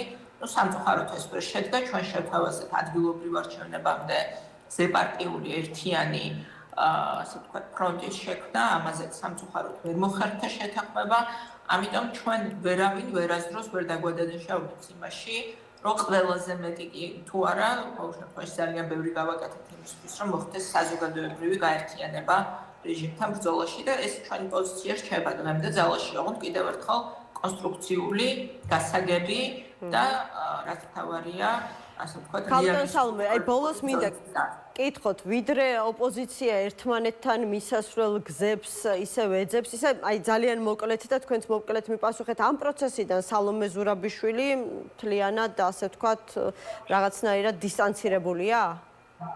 არსად არ ჩანს და მე არ მგონია რომ მე ვარ სწორი ადრესატი ამ შეკითხვის, მე მგონი ეს უნდა ქალბატონ სალომეს კითხოთ, სხვა სალომეს და არა მე, იმიტომ რომ მე ვერ გეტყვით ის როგორ ხედავს საკუთარ როლს ან როგორ აფასებს. ჩვენ იცით რომ მათ შორის ჩვენი პარტია მონაწილეობდა იმ ფორმატში, რომელიც მას ჰქონდა თავის დროზე არჩევნებამდე და არჩევნების შემდეგ ჩვენ ყოველთვის თანამშრომლობდით ყველა ფორმატში, სადაც ჰქონდა რაღაც იმედი კონსტრუქციული პროცესების, თუ მნიშვნელოვანი პოლიტიკური პროცესების წარმატებას. როგორ ხედავს ის თავის როლს, მას უნდა კითხოთ. კი ბატონო. ხო, თვითონ როგორ ხედავს თავის როლს ეს ერთი, მე უბრალოდ კითხეთ, აი ფიზიკურად თუ ჩანს სადმე, იმიტომ რომ ჩვენ რაც ვიცით ყოველ შემთხვევისთვის ვერც ვხედავთ ამ პროცესებში, არც განცხადება გაუკეთებია ამ პროცესთან დაკავშირებით და ყოველ შემთხვევაში არც არავის უხსენებია, მაგრამ ნუ გასაგებია თქვენი პასუხი. აი ბოლოს მინდოდა მეკითხა, ვიდრე ოპოზიცია ერთმანეთთან მისასვლელ გზებს ეძებს, ქართულმა ოცნებამ ფასებთან, ასე ვთქვათ, სასტიკი ბრძოლა გამოაცხადა. ხედავთ პროცესს ახლა ამაზე აღარ დავკარგავ საეთერო დროს, ყოველ შემთხვევაში დაპირება გაცემულია, რომ აი აპრილიდან მოსახლეობამ უკვე უნდა იგრძნოს თავის ჯიბეზე ფასების გაიაფების პროცესის დასაწყისი. ქართულმა ოცნებამ ისიც ძალიან კარგად იცის, რომ ეს საკითხი მოსახლეობისთვის იმდენად მგრძნობი არიან, რომ თუ ამ პირობას ვერ შეასრულებს, მაშინ ეს მას ძალიან დააზიანებს პოლიტიკური თვალსაზრისით. მაგრამ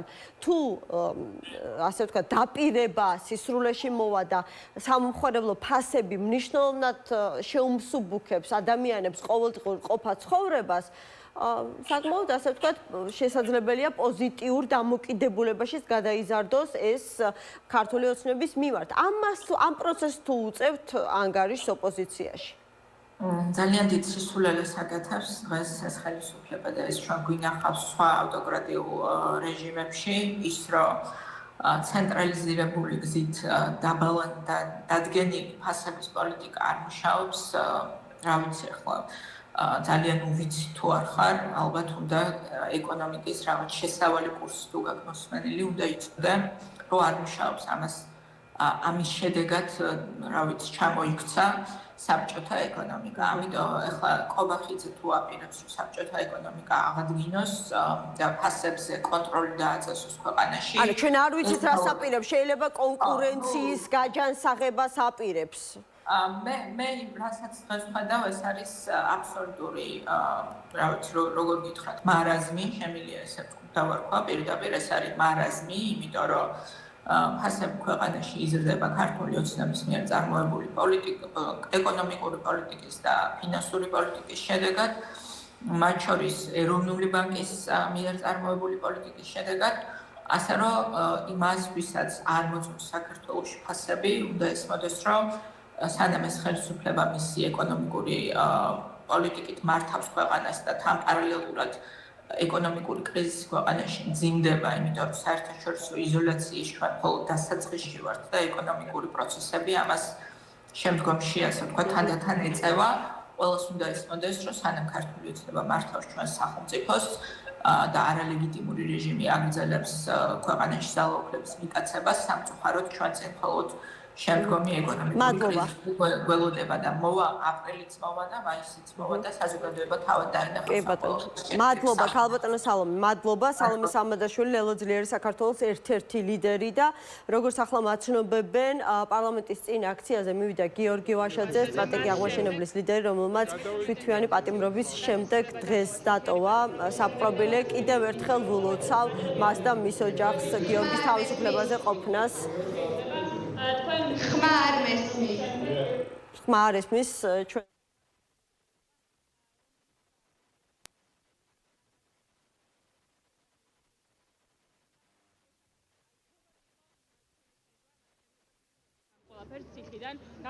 დღეს დატოვა მან გიორგი ვაშაძე შემოუერთდა აქციას თავისუფლების პირველივე დღეს და ახლა აკეთებს ჩვენთან კომენტარს ბატონო გიორგი. პირველ რიგში მადლობა ყველა ადამიანს, ვინც აქ არის და მადლობა ზოგადად იმ ადამიანებს, ვინც აესე მედგრად იბრძვიან. რისთვის ვიბრძვით ჩვენ? ჩვენ ვიბრძვით სამართლიანობისთვის, ჩვენ ვიბრძვით თავისუფლებისთვის, ჩვენ ვიბრძვით იმისთვის, რომ ნორმალურად ვიცხოვროთ ქვეყანაში, ხო? აი არანაირ სამართლებრივ ნორმაში, არც სამართლიანობაში ხო არ ჯდება, რომ ადამიანი ტროტუარზე დგას და 5 დღე ციხეში გაუშვა ამისთვის, ხო? აღარაფერს ვამბობ იმ გრძელ პატიმრობებზე, რაც არის მისჯილი და ჩვენ ხო რა გვინდა? გვინდა რომ ევროკავშირის წევრი ვიყოთ, დემოკრატია განვავითაროთ, ნორმალურად ვიცხოვროთ, ყველამ ვიცხოვროთ. მე არავის არ ყოფ, მართლა არავის არ ყოფ, რომ განსხვავებული პოლიტიკური აზრი გაქვს, კი ბატონო, მაგრამ ციხეში არ უნდა ჩასვა ამის გამო, ხო? და ჯერა რომ მივახცევთ ამას, იმიტომ რომ ეს თავისუფლების ბრძოლის ჟინი იმდენად ძლიერია, ჩვენ აი ბევრი საუბარია ერთიანობაზე, ხო? თავარი არის საერთო მიზანი გვაქვს. რა არის საერთო მიზანი? სამართლიანობა. თავისუფლება, ევროკავშირში გაწევრიანება, განვითარებულ ქვეყნებთან ერთად ყოფნა, ხო და აი ამ საერთო მიზანი რო გვაქვს, რატო არ შეიძლება რომ ორგანიზაციულადაც გავერთიანდეთ, ერთად ვიყოთ, ბევრი სიახლე გვჭირდება. აი მიხარია რომ ჩემზე ადრე გამოვიდა ზურა, იმიტომ რომ გზა, ასე ვთქვათ, გარკვეულწილად გაკვალული დამხდება უფრო მეტად, იმიტომ რომ რა ვიცი, ერთმანეთი უნდა გვეიმედებოდეს, გვერდში უნდა ვედგეთ და მინდა რომ პოზიტიურები ვიყოთ რა. ზოგადად, აი მართლა ღიად ვამბობ, რომ ძალიან პოზიტიური და ოპტიმისტური განწყობით გამოვედი. ხა ზოგი ამბობდა, რომ უფრო უარესი დახვდა ქვეყანა. არა, მე ვფიქრობ, რომ პირიქით ეს ნახეთ ეს სიმტკიცე, ეს გამძლეობა, ის თავისუფლება, რასაც ასხივებს ციხეში მყოფი რეჟიმის პატიმრები, ეს ყველაფერი არის ძალიან პოზიტიური. დღეს აქ მოვედი, იმიტომ რომ სხვანაირად არ შემეძლო, ადამიანებს უნდა შევხვედროდი და მადლობა მეთქვა მათთვის, რომ სანამ ჩვენ საპატიმროში ვიყავით აქ რუსთაველზე დგანან და მიუხედავად აი ამ წნეხისა, ასე მედგრად და ასე პატრიოტულად იცავენ სამშობლოს, რომელიც ასე უყვართ და მადლობა კი არა, აი პატივისცემა გამომეხატა. დანარჩენი ხად გავესაუბრებით ყველა ერთმანეთს, მინდა რომ უფრო მეტად მოусმინო ადამიანებს. ამდენი ხანი ჩუმად ეხლა ვინც მიცნობს ყველამის არ ყოფილა, იმიტომ რომ მარტო ვიყავი ოთახში, ვერავის ვერ ველაპარაკებოდი, ხო? ეხლა რო გამოვედი სხვა შორის, ეხლა ვნახე რომ ხმა მე თვითონ რომ მოусმინე ჩემ ხმას, რაღაცა ხმა მაქვს შეცვლილი თითქოს რა და ცოტა ეხლა ის ხმას დამიბრუნდება, ეთყობა ამას დრო უნდა რაღაცა მოსმენები უნდა, კვება უნდა, რა ვიცი, ბევრი რამ. გიორგი, აუცილებლად უნდა გკითხოთ ოპოზიციის გაერთიანებასთან დაკავშირებით, აუცილებლად ერთიანობასთან დაკავშირებით მინდა გკითხოთ. თქვენ ხშირად საუბრობდით ერთიანობაზე, რო პარტია უნდა გაერთიანდეს სალომე ზურაბიშვილის ხელმძღვანელობით. ეხლა რას ფიქრობთ, რა არის თქვენი პოზიცია, რა როგორ წარმოგიდგენთ? მე ესე უყურებ და აი ძალიან მკაფიოდ აგეხსნით.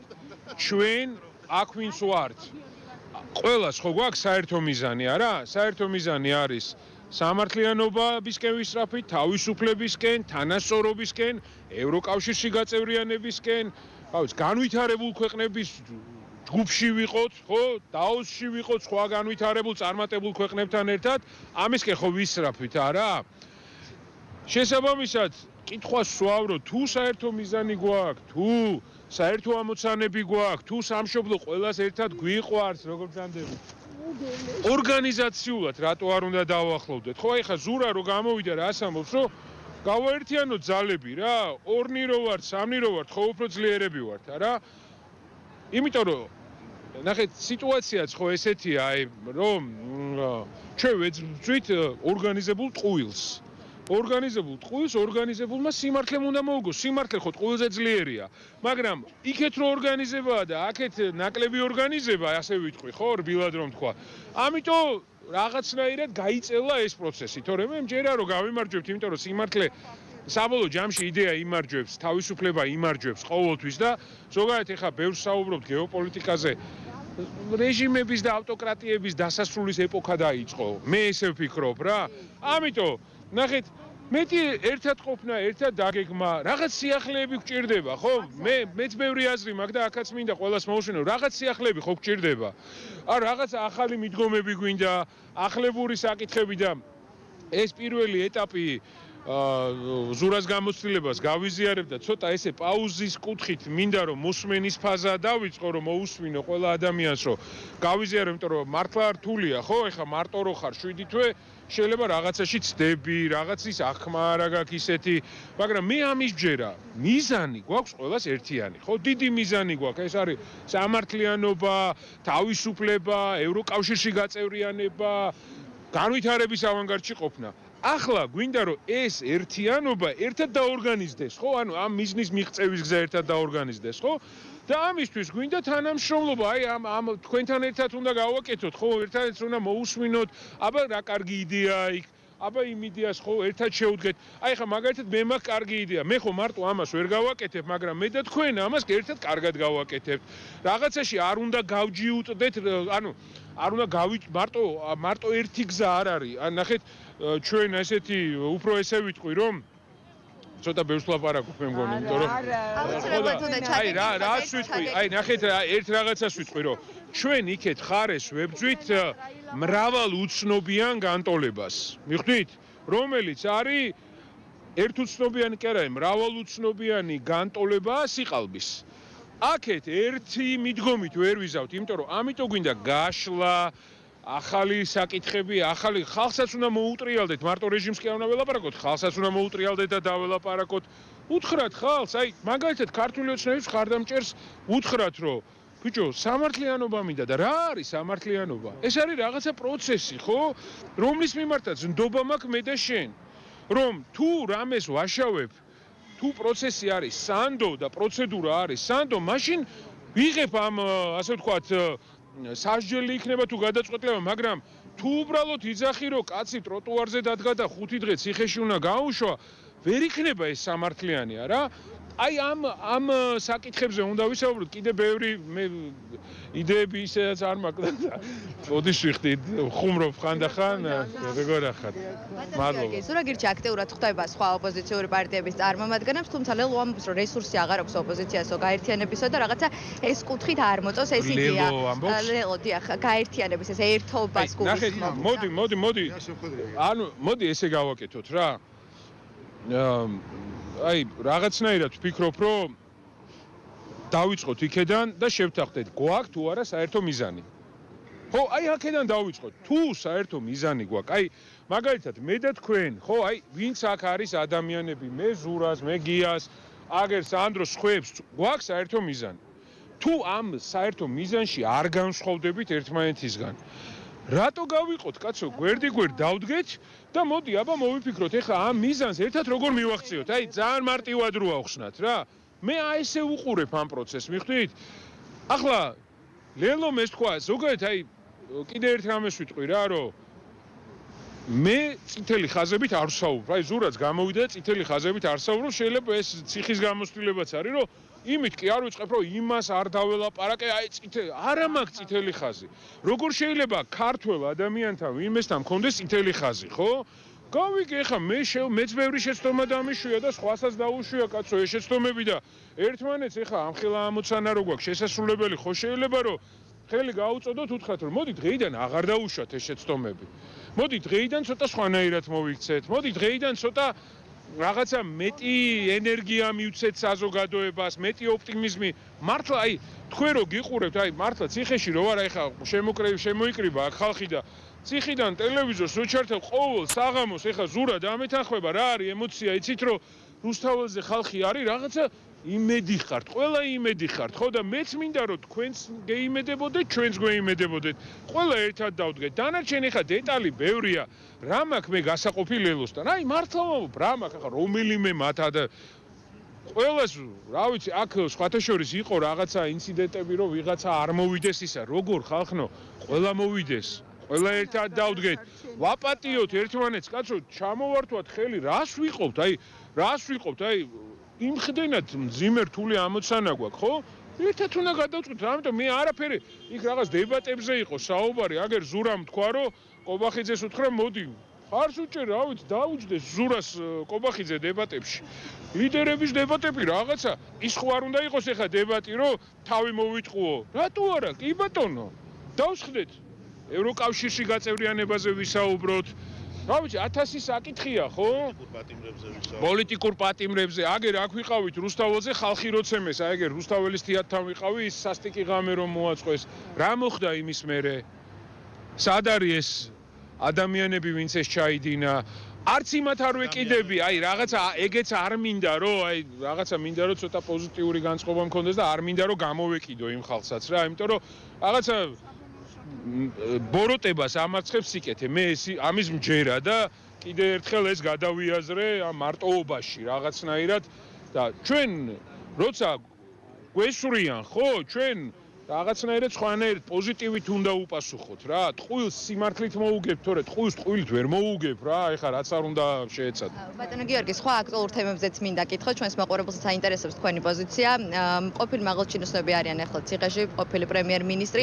ზოგადად ამბობენ რომ ეს კორუფციასთან ბრძოლაა რეალურად რაც ხედავს არის თუ არა პოლიტიკური შურისძიება რეალურად პირადად ბიძინა ივანიშვილის ციხეში რო ვიყავი პარლამენტში კობახიძე ამ ხალხთან ერთად 4 წელი ვიყავ ეხა ზურა არისო იმ პარლამენტში უარი თქვა ეგრევე და ნახეთ აი ვამბობდით მაღალი ფასებიაო გამოვიდნენ თქვენს რომ მაღალი ფასებიაო ვამბობდით კორუფციაო აი ამოიღეთ უბრალოდ ხო გამოვიდნენ თქვენს რომ კორუფციაო მაგრამ აი ნახეთ თუნდაც აი ხა როგორ შეიძლება რომ მე ადამიანებს რომელსაც ვდებდი ბრალს რომ ვამბობდი რომ აგერ ფაქტია კორუფციის ფაქტია ფასის მომატების რანაირად შეიძლება ვთქვა სხვანაირად მაგრამ სამართლიანობაზე რო ვლაპარაკობთ რა არის იცი პროცესი უნდა იყოს სამართლიანი და გამჭვირვალე მათ შორის ამერიკის დემოკრატია რომ მოგწოს და ევროპის დემოკრატია რომ მოგწოს რაზე დგას სანამ უთყუარად არ დადასტურდება ადამიანის დამნაშაული მანამდე უბრალოდ იმიტომ რომ ჩავსვა ციხეში იმიტომ რომ დღეს მე ეს არ მომწონს და ხვალ თუ მომეწონება ციხიდან გამოუშვა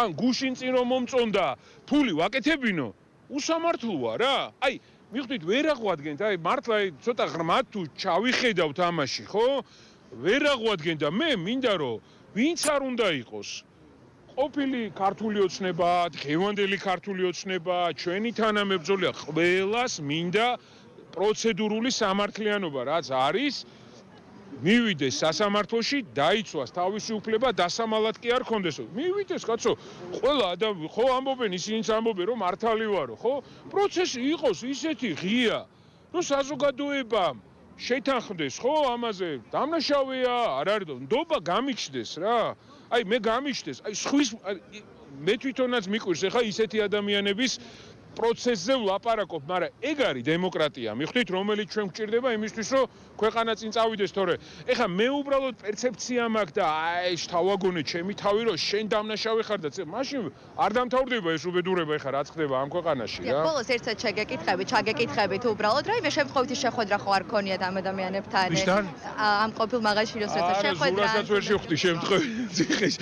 ვერც ნიკას შევხვდი, ვერც ნიკაში ვერავისო თქვენ, აი უბრალოდ რო იცოდეთ რა, ციხე არის აი როგორ არის იცით, სხვა შორის usmendi ძველ რეპრესირებულებს რა, პოლიტიკურ პატიმრებს, საბჭოთა კავშირის დროს რაღაცა ტელე არის ხოლმე რა, საუბრობენ და იქ რაღაცა როგორ ჩანს ესე იყო, რომ გადასახლებაში თუ რაღაც რეპრესიაში რო იყვნენ, ერთად ისხდნენ, გაიგე და ერთმანეთთან კონტაქტი ჰქონდათ რა და ჩვენ ეგრე არ ვიყავით, ჩვენ აი წარმოგიდგენთ რომ 12 კვადრატულ მეტრ ოთახში ხარ მთელი დღე თავიდან ხუმრობდი რომ დაგვიჭერენ თქო რაღაცა გადავძახოთ ერთმანეთს, რაღაცა სიმღერა ერთად ვიმღეროთ ქართული ხალხური რაღაცა ვერა გამორიცხულია რა და ამიტომ მე მინდა რომ ყველა პატიმარს კიდევ ერთხელ მივესალმო, მალე განთავისუფლება უსურვო, მალე ჯანმრთელობა უსურვო და გამაგრება და მადლობა რა და ეს ორშაბათზე მინდა ვთქვა ძალიან მძიმე იყო სხვა შორის ორშაბათი დღე არა იმიტომ რომ მოველოდი თუ არ მოველოდი რა მე ჩემი ადამიანობიდან ველოდი რომ მაინც გამოუშვებდნენ ამ ადამიანს შეიძლება ახლა იმის გადასახედა მაგრამ მინდოდა რომ გამოეშვათ და შეიძლება მაგიტო ველოდი რომ რავი სულ გრძელობას ახლა მაინც გამოიჩენდა მაგრამ მთელი დღე დედები დააყენო რაღაცა რა ვიცი ქართველები ვართ ხო საერთოდ სანაცნობოს ყოველთვის ნახავ და ერთ გზავნილს მაინც გაუგზავნი რომ არ ელოდოთ ყველა მაგრამ ნუ მადლობა ყველას. ძალიან დიდი მადლობა თქვენ უსმენთ სტრატეგია აღმაშენებლის ლიდერს გიორგი ვაშაძეს, რომელმაც დღეს დატოვა ინტენსიური დაწესებულება შვიდთვიანი პატიმრობის შემდეგ. მან საკმაოდ ვრცლად ისაუბრა სხვადასხვა პოლიტიკურ თემებზე, მისი აზრით ახლა გამოსავალი სწორედ ოპოზიციაში არის გაერთიანება და ერთობა. ძალიან დიდი მადლობა გიორგი ვაშაძეს და შენ აი ამ ძალიან საინტერესო ვრცელი მე მგონი პირველი ინტერვიუ გამოვიდა მედიაში ძალიან ბევრ თემაზე ისაუბრა გიორგი ვაშაძემ რის მიმართაც საზოგადოების ინტერესი არსებობდა ამ ხნის განმავლობაში. მადლობა კიდევ ერთხელ მაშა დიასამიწეს, რომელმაც ძალიან იყო ჩაღა და ძალიან საინტერესო ინტერვიუ შემოგთავაზა გიორგი ვაშაძისა შვიდთვიანი პატიმრობის შემდეგ. რეკლამის შემდეგ ვისაუბრებთ იმაზე, თუ სადამდე შეიძლება მივიდეს ფასების რეიდი საქართველოში და რეალურად რა საშუალებები არსებობს იმისათვის, რომ სამომხმარებლო ფასებმა დაიკლოს. გადაცემა 360 გრადუსი დაბრუნდა ეთერში, პოლიტიკური ბრძოლისა რა გითხრათ და ფასების ომი ახალ ეტაპზე ნამდვილად გადადის. სუპერმარკეტების ქსელების შემდეგ სამთავრობო კომისია სადისტრიბუციო კომპანიების წარმომადგენლებს შეხვდა. კვლევის მთავარი საგანი პროდუქტებზე მაღალი ფასნამატია და უნდა დადგინდეს, ვინ არის მთავარი დამანაშავე იმაში, რომ საქართველოს მოსახლეობას პროდუქტებში საშუალო თვითღირებულებაზე 86%-ით მეტის გადახდა უწევთ. ეს საშუალო მაჩვენებელია, თორემ არის ცალკეული პროდუქტები, სადაც ფასნამატი 2-ჯერ 86 და კიდევ უფრო მეტია. ფასების გაიაფების საკითხში ყველას თავისი ინტერესი აქვს. მთავრობას პოლიტიკური, ბიზნეს კომერციული, მოქალაქეს კი წმინდა სამომხმარებლო. მოხდება თუ არა ამ ინტერესების შეჯერება ისე, რომ რომელიმე მხარე არ დაზარალდეს, თითქმის წარმოუდგენელია. ამიტომ ახლა მხოლოდ ის დაგვრჩენია, რომ მოვლენათა განვითარების, ასე ვთქვათ, მოვლენათა განვითარებას დავაკვირდეთ და ნახოთ რა შედეგს გამოიღებს ფასების რეიდი და რაც მთავარია შემცირდება თუ არა სურსათზე მოსახლეობის ყოველთვიური ხარჯი. ლაშა რიჟამაძე საქართველოს დისტრიბუტორთა ბიზნეს ასოციაციის ხელმძღვანელი ჩვენი გადაცემის სტუმარი. ლაშა მოგესალმებით, მადლობა გადაცემაში მონაწილეობისთვის. მანამდე არაერთხელ მithქვამს პირადადაც გადაცემა საქმის ფორმატშიც, რომ წლებია მე და თქვენ საუბრობთ ამ თემაზე, რომელიც პირდაპირ უკავშირდება საბოლოოდ პროდუქციის სარეალიზაციო ფასის ზრდას. წლებია თქვენ საუბრობთ იმაზე, რომ საკმაოდ მაღალია ქსელში შეღწევის საფასური და თანაც ყოველწლიურად აი ხელშეკრულებების განახლების ფონზე სულ უფრო რთულდება დისტრიბუტორებისთვის, მწარმოებლებისთვის დიდ ქსელურ სუპერმარკეტებში შესვლა და სულ უფრო ძვირიჯდება ამასთან ერთად. მოდით დღევანდელი შეხვედრით დავიწყოთ. დღეს გაიმართა შეხვედრა დისტრიბუტორებთან. ირაკლი კობახიძემ თქვა, რომ სურსათზე ფასნამატი 86%-ში შეადგენს, რაშიც 44% მოდის დისტრიბუციაზე. ბიზნეს თავის შეხედულებით მოქმედებს, თუმცა შემოდის სოციალური ფაქტორიო.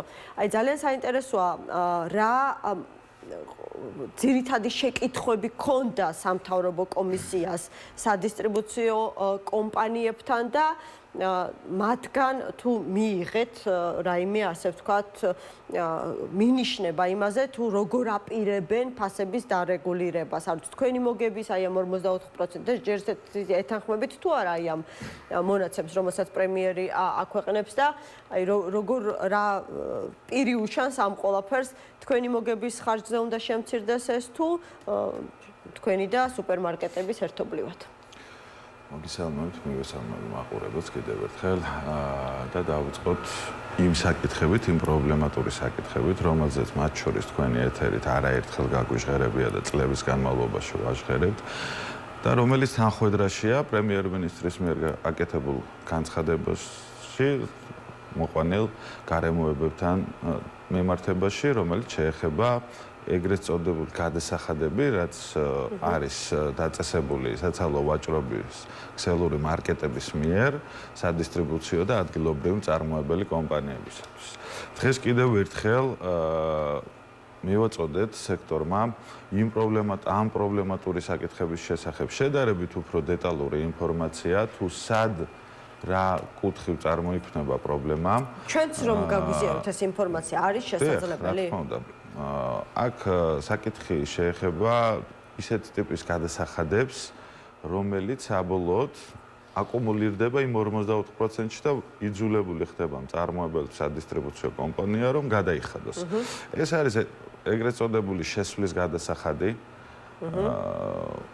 ეს არის ეგრეთ წოდებული რეტრობონუსი, cashback-ი, ახალი მაღაზიის გახსნის საფასური, რაც თავისთავად გულისხმობს, რომ ჩვენ ვიხდით თანხას მასში, რომ ახალი მაღაზია, რომელიც გაიხსნება, რომ უბრალოდ მოხდეს და რეალურად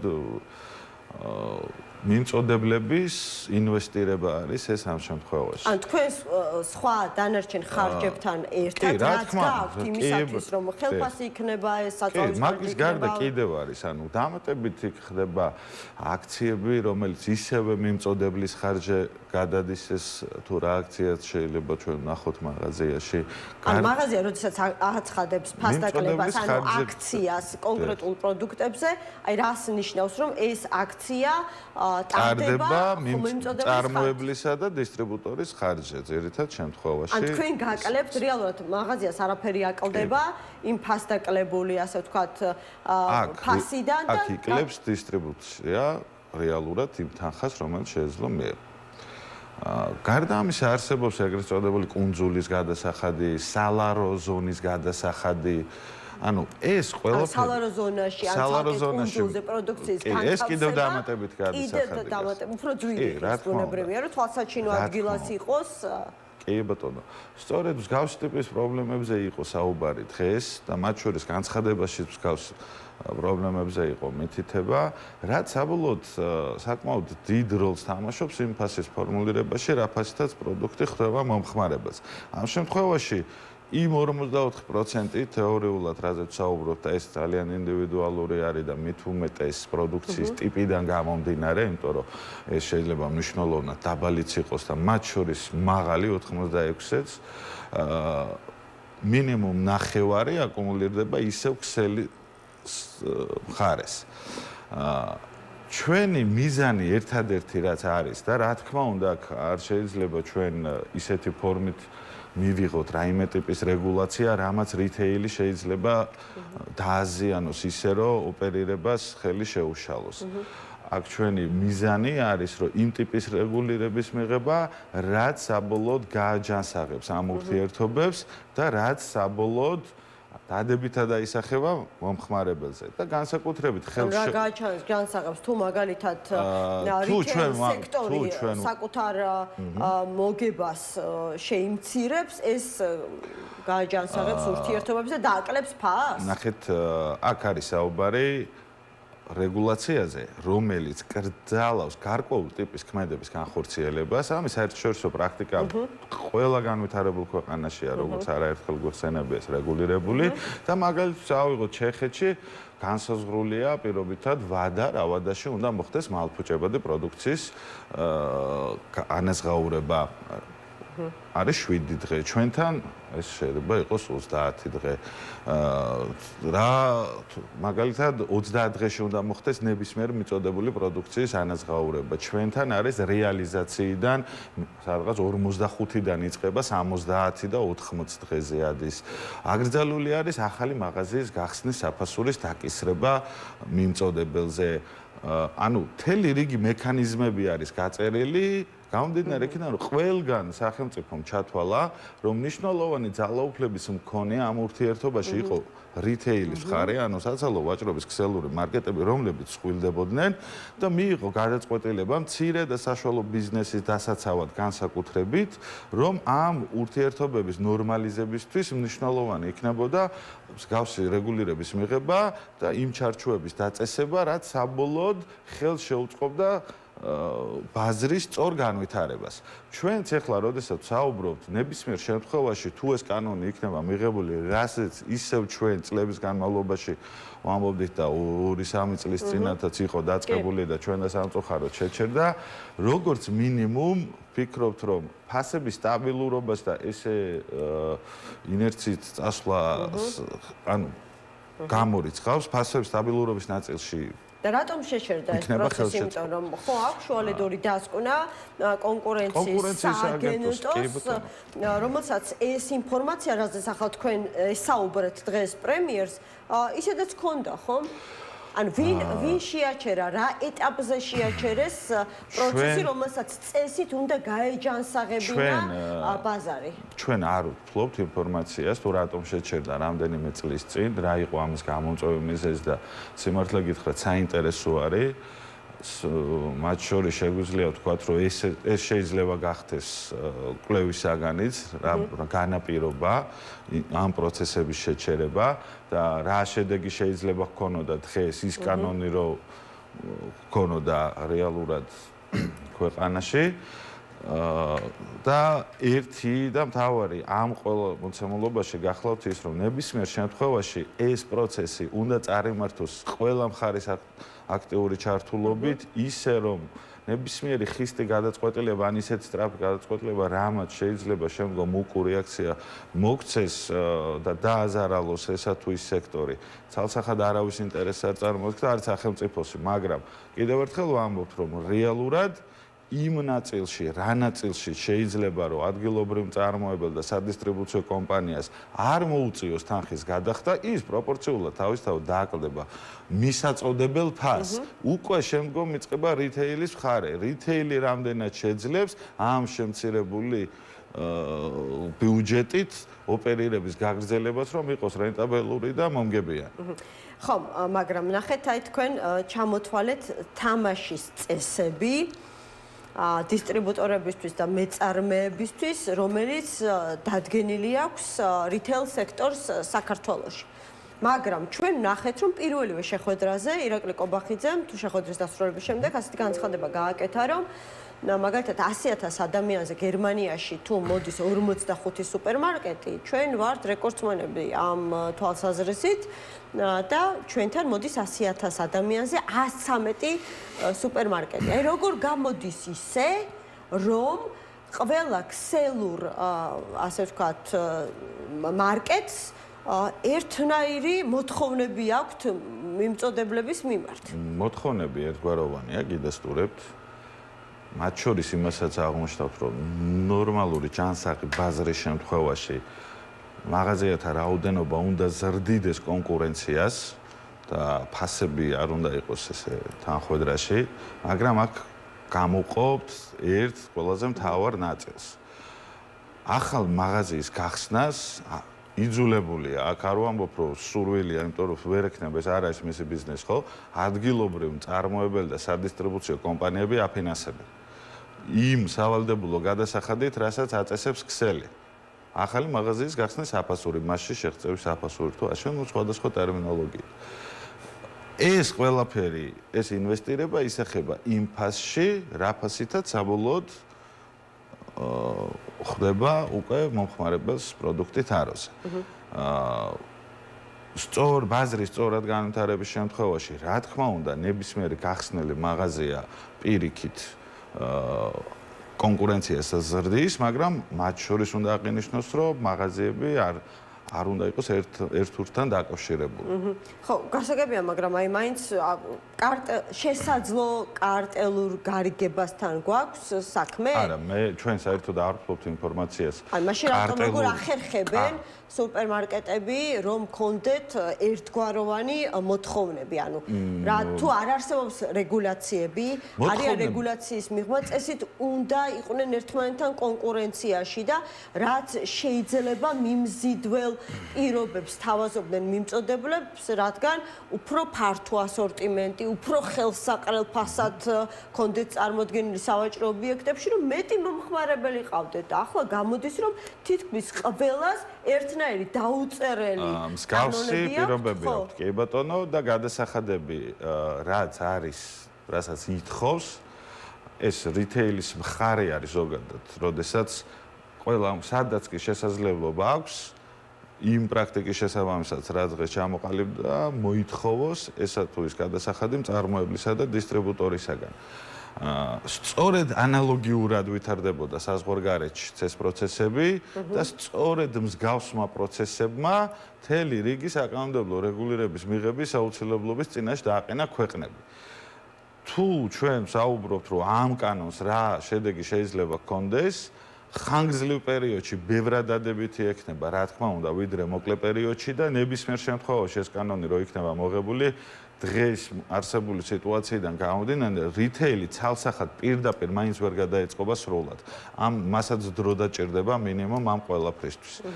ეს ყველაფერი კიდევ ერთხელ აღნიშნავ, არის დადებითი როლის მატარებელი მთლიან ფასს წარმოქმნაში, მაგრამ არის მთელი რიგი სხვა გარემოებები, რაც საბოლოოდ ზემოქმედებას ახდენს. ხო, ბევრი გარემოება, მათ შორის რაც ჩვენც ძალიან ბევრ კითხვის ნიშანს გვიჩენს, თუმცა კიდევ ერთხელ ვიტყვი ის, რაზეც აი ამ ორი შეხვედრის ფარგლებში მიდის საუბარი. ჩვენ ჟურნალისტებისთვის იყო კარგად ცნობილი წლები ამაზე ვლაპარაკობდით, ვადასტურებთ, რომ დისტრიბუტორთა ასოციაცია ხშირად მოდიოდა ამ თემაზე სასაუბროდ და საკუთარი ასოციაციის წევრების სახელითაც საუბრობდა. არასდროს გამოვთქვამს სურვილი რიტეილ სექტორს ჩვენთან მოსულიყვნენ და რაიმე პრობლემა ჰქონდათ და ბარიერი, რომელიც აფერხებდათ რაღაცა კონკურენტული ფასების დაწესებასთან დაკავშირებით, მათ ამაზე მოკლედ ჩვენთვის ყოველ შემთხვევაში არ მოუმართავთ. მათგან განსხვავებით მწარმოებლებიც ხშირად საუბრობენ იმაზე, რომ არ შეიძლება ყველა პროდუქტი ერთიანი დამატებული ღირებულების გადასახადით იბეგრებოდეს, მაგალითად კვერცხი და აგური. იმიტომ რომ კვერცხი არის ფაქტობრივად პირველადი მოხმარების სურსათი და ხელმისაწვდომობა მოსახლეობისა გაცილებით მაღალი უნდა იყოს მასზე. და აუცილებლად მაგალითისთვის რა ავიღოთ პირობითად დღეს გადასახადი სახელმწიფომ ვთქვათ, თუ გაზარდა და გახდა 30, პროპორციულად როგორც იმატებს ფასი, იგივე შინაარსობრივად უნდა მიუდგეთ ჩვენ ქსელის მიერ დაწესებულ გადასახადს და იგივე პროპორციით ამატებინებს უკვე საბოლოოდ იმ ფასს. კი ბატონო.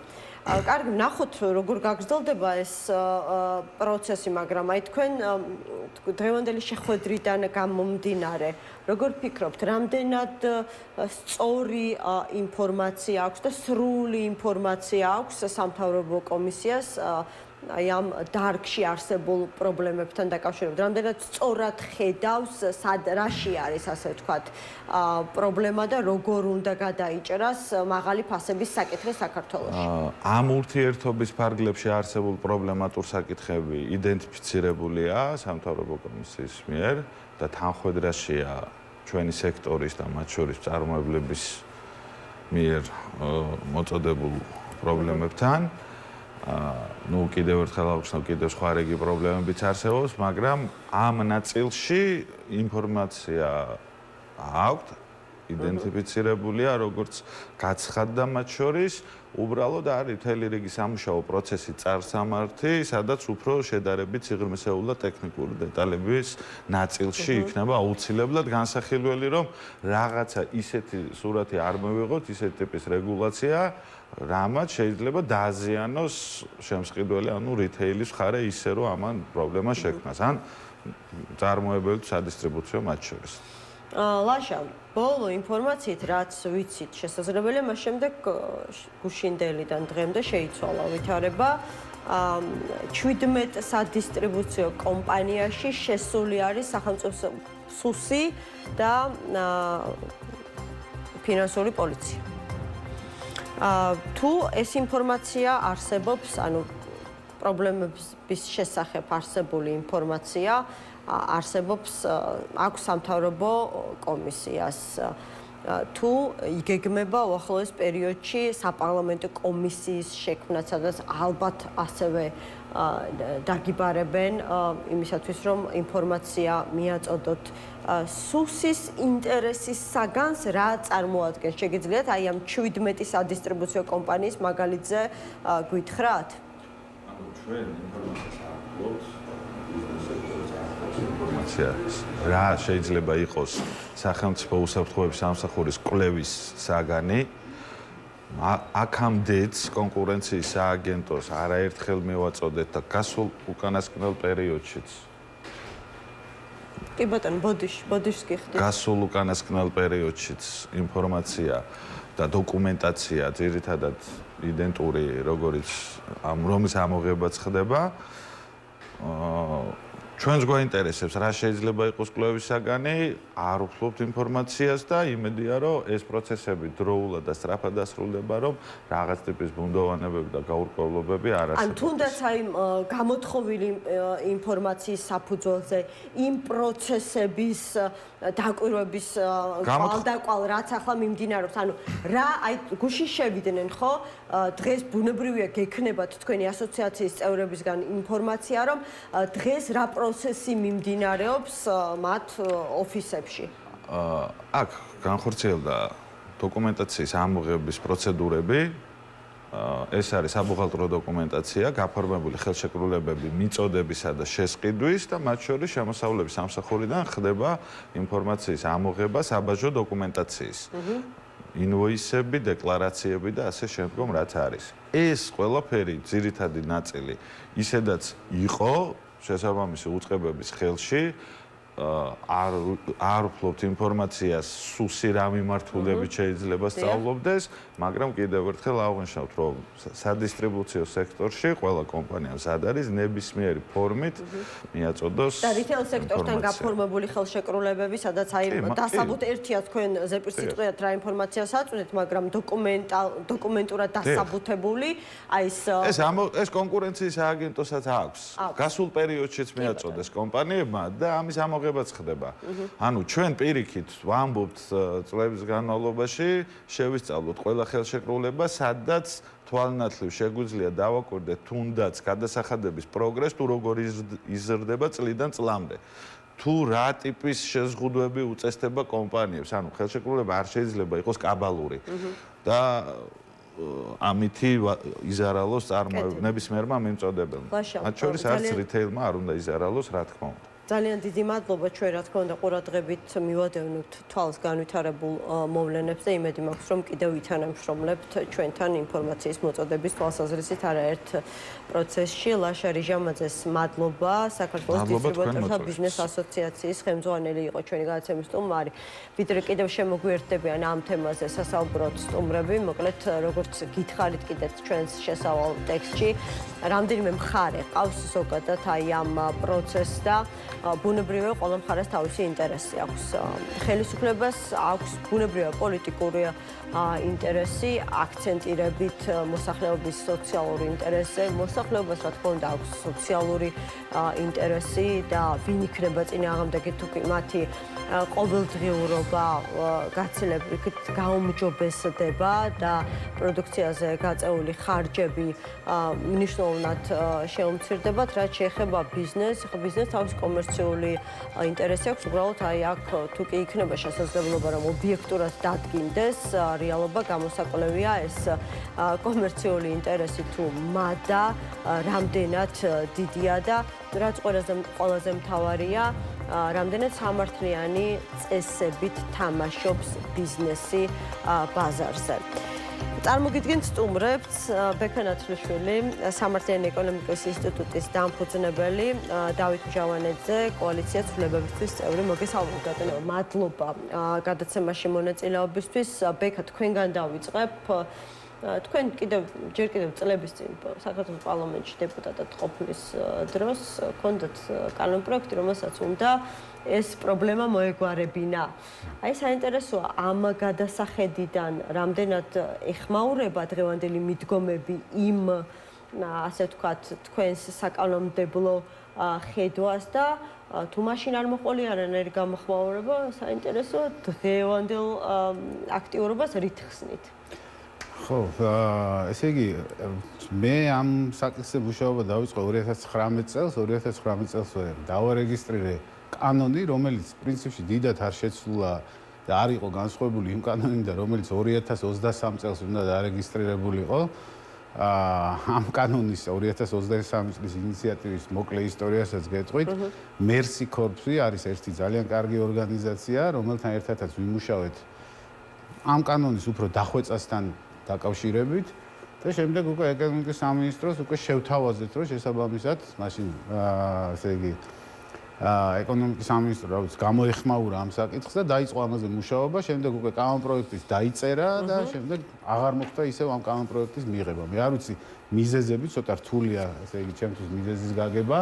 არ ვიცი, იმდენად ძლიერია ვთქვათ ის სუპერმარკეტების ეს ვთქვათ ჯგუფები, რომლებიც ანუ ამ კანონში იყო გაწერილი. ამ კანონში არის გაწერილი, მაგ გეტყვით, კი. ამ კანონს ქვია, ამ კანონს ზოგადად ქვია, ესე იგი, უსამართლო პრაქტიკის აღმოფხვრის კანონი.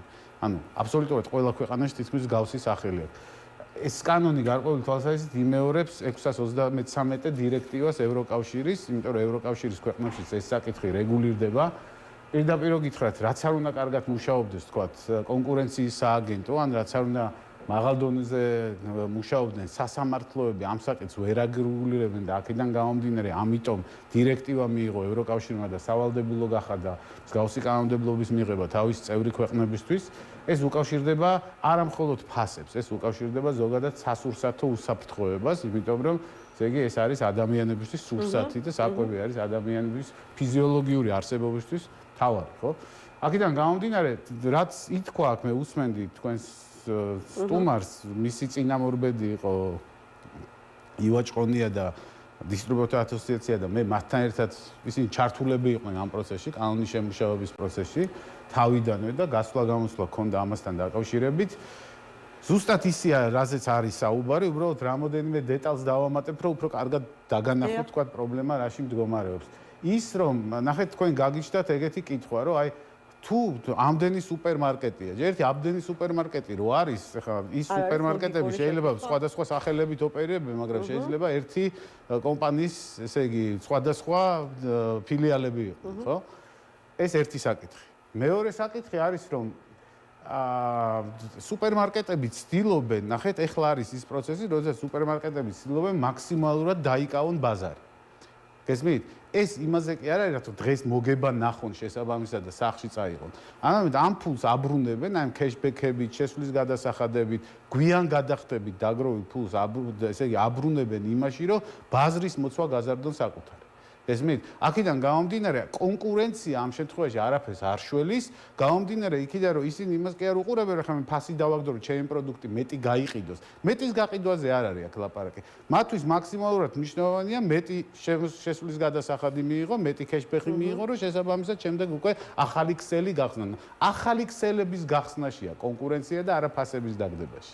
გესმით? ეს არის ძალიან მნიშვნელოვანი, რომ ვიცოდეთ, იმიტომ რომ ეს კითხვა ჩდება რაღაცა ეს ეკონომისტებში, რომ რატო ხდება ესე ამდენი სუპერმარკეტია და რატო არ ვარდება ფასები, იმიტომ რომ ინტერესი ამ შემთხვევაში სხვა არა პროდუქტის გაყიდვა, არამედ შესაბამისი ცელების გაფართოება. რომ რეალურად კონკურენცია არ არსებობს ამ სფეროში. ეს ერთი საკითხია.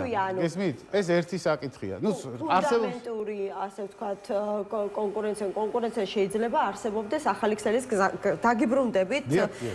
დავით მინდა ვკითხო, ანუ თუ იდენტიფიცირებულია პრობლემა, რომლის მოგვარების შემთხვევაში შესაძლებელია, რომ მოსახლეობის ძალიან მნიშვნელოვან ნაწილს გაუმჯობესდეს ცხოვრების და არსებობის პირობები.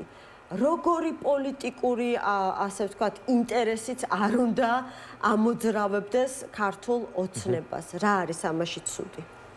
ხო, მე არ ვფიქრობ იმას, რომ ეს პრობლემა სრულად იდენტიფიცირებულია. ის რასაც საუბრობდა მათ შორის ბატონი ბექა და მათ შორის წინა გამოსვლელი, ეს ნამდვილად არის ნაწილი აი ამ მაღალი ფასების ამ ქვეყანაში და ამას ნამდვილად ჭირდება დარეგულირება და აი ეს ქართულ ოცნებამ არც გააკეთა წინა წლებში და არც ახლა მგონია რომ გააკეთებს, მაგრამ ეს რომ გააკეთდეს, მარტო ქსელებზე ხო არ არის საუბარი. ეს ფასები ხო იგივე არის აგრარულ ბაზრებში. ეს ფასები ხო იგივე არის, რავი, გარემოვაჭრე, ქუჩაში რომ რაღაც იყიდო, კარტოფილი რომ იყიდო, იგივე ყის რაც ღირს მაგალითად სუპერმარკეტში. ანუ ეს ხო არ არის მხოლოდ აი სუპერმარკეტებზე და დისტრიბუციებზე. ეს პრობლემა მოსაგვარებელია ნამდვილად, მაგრამ ეს არ არის მთავარი ამბავი. ანუ აქ უფრო ფუნდამენტური საკითხები არის, რატომაც არის ეს ფასები ამ ქვეყანაში ასეთი და ეს არის ბევრ საკითხთან დაკავშირებული. აგრარულ ბაზარში ვერ იყიდი იმ პროდუქციას, რომელიც იყიდება სუპერმარკეტებში. ამისთვის უნდა წახვიდე აუცილებლად სუპერმარკეტებში. ხო, მაგრამ ნუ აი ერთი და იგივე პროდუქცია ავიღოთ, ხო, პირობითად რა ვიცი, კარტოფილი ავიღოთ, პომიდორი ავიღოთ, ან ყველი ავიღოთ. ძალიან მცირე არის განსხვავება, აი ძალიან აი იყო მაღაზია კვლევა, მათ შორის ბატონი ივას ქონდა კვლევა ეს 2023-ში ქონდა ამას პრეზენტაცია, აი 5-10% შეიძლება იყოს სხვაობა აგრარულ ბაზარსა და ჩვეულებრივ სუპერმარკეტ შორის, აი ეგეთ ძირითად პროდუქციაზე. ვფიქრობთ, რომ ეს პროცესი არ დამთავრდება ფასების შემცირებით, მაშინ რის სიმოლოდინი გაქვთ, რით შეიძლება დასრულდეს? ეს არის, ნახეთ, ეს არის უბრალოდ ხა მართლობის რაღაცა იმიტაცია არის, მათ შორის ეს ხო უკვე ნახეთ ეს კინო არა, ღარიბაშვილმა ეს ყველაფერი ხო გაიარა უკვე 2023-ში, ზუსტად იგივე გააკეთა, რასაც ახლა კობახიძე აკეთებს. კობახიძეს კი გონია და კი ისე პოზიციონირებს, თქოს ახალი მთავრობა არის, მაგრამ ახალი მთავრობა არ არის, ერთ და იგივე მთავრობა არის და ერთ და იგივე გუნდი იყვნენ. ეს უკვე გაიარა ღარიბაშვილმა ეს ყველაფერი და ხა იგივეს აკეთებს კობახიძე. აქ პრობლემა არის გაცილებით ღრმა და გაცილებით ასე ვთქვათ, მძიმე პრობლემა არის, ხო, რავი, თუ მაგალითად ეხა მთავრობას უნდა რომ გაიაფოს რაღაც პროდუქცია, მას შეუძლია რომ არ ვიცი, მაგალითად აი პოლონეთში მოქმედებს ეგეთი პრაქტიკა, ბულგარეთში, რუმინეთში, ეს ევროკავშირის წევრი ქვეყნები არის, იქ მაგალითად DGG აგრეთვე იყო 18%, აი ესეთ არ ვიცახი ყველა პროდუქციაზე კი არის პირველადი მოხმარების კალათაზე, ხო, შეიძლება ავიღოთ რაღაცა 15 პროდუქტი, რომელიც არის ყოველდღიური მოხმარების. ამ პროდუქციაზე მაგალითად პოლონეთმაც, რუმინეთმაც დაწია DGG 18.5%-ამდე, ამით რა თქმა უნდა, ბიუჯეტში რაღაც შემოსავალი შემოაკლდა, მაგრამ სამაგიეროდ ეს დარჩა ეკონომიკაში, დარჩა ასე ვთქვათ, ხალხის ჯიბეში და პროდუქცია მნიშვნელოვნად გაიაფთა. აქ ჩვენთან თქვენი პოზიციაა, რომ უნდა მოხდეს გაიაფება, მაგრამ გადასახადების შემცირების და ეს არის ერთ-ერთი, მათ შორის თუ მთავრობა მაგალითად DGG-ს მოიკლებს, აი დათვლილი გვაქვს, თუ მოიკლებს DGG-ს პირველადი პროდუქციის 15 პირველადი მოხმარების 15 პროდუქციაზე, დაახლოებით 800 მილიონი იქნება ის დეფიციტი, რომელიც ბიუჯეტში ვერ შევა DGG-ის სახით, მაგრამ ეს 800 მილიონი იცით რა თანხა არის? აი მაგალითად 2026-ში 385 მილიონით იზრდება ხელფასები საჯარო მოხელეების, რომელსაც დაბალი ხელფასები საერთოდაც არ აქვს და დაახლოებით 500 მილიონს ყოველწლიურად პრემია დანამატებს გასცემენ იმავე საჯარო მოხელეებს. ანუ თუ მაგალითად ახლა ამას გავყინავთ, არ ვიცახი რომ დავაკლოთ ან იმ სახში გავუშვათ, ხო, იმიტომ რომ ძიმე პროცესია სოციალურად, შეიძლება ამან კიდევ პრობლემები გამოიწვიოს. თუ მაგალითად ახლა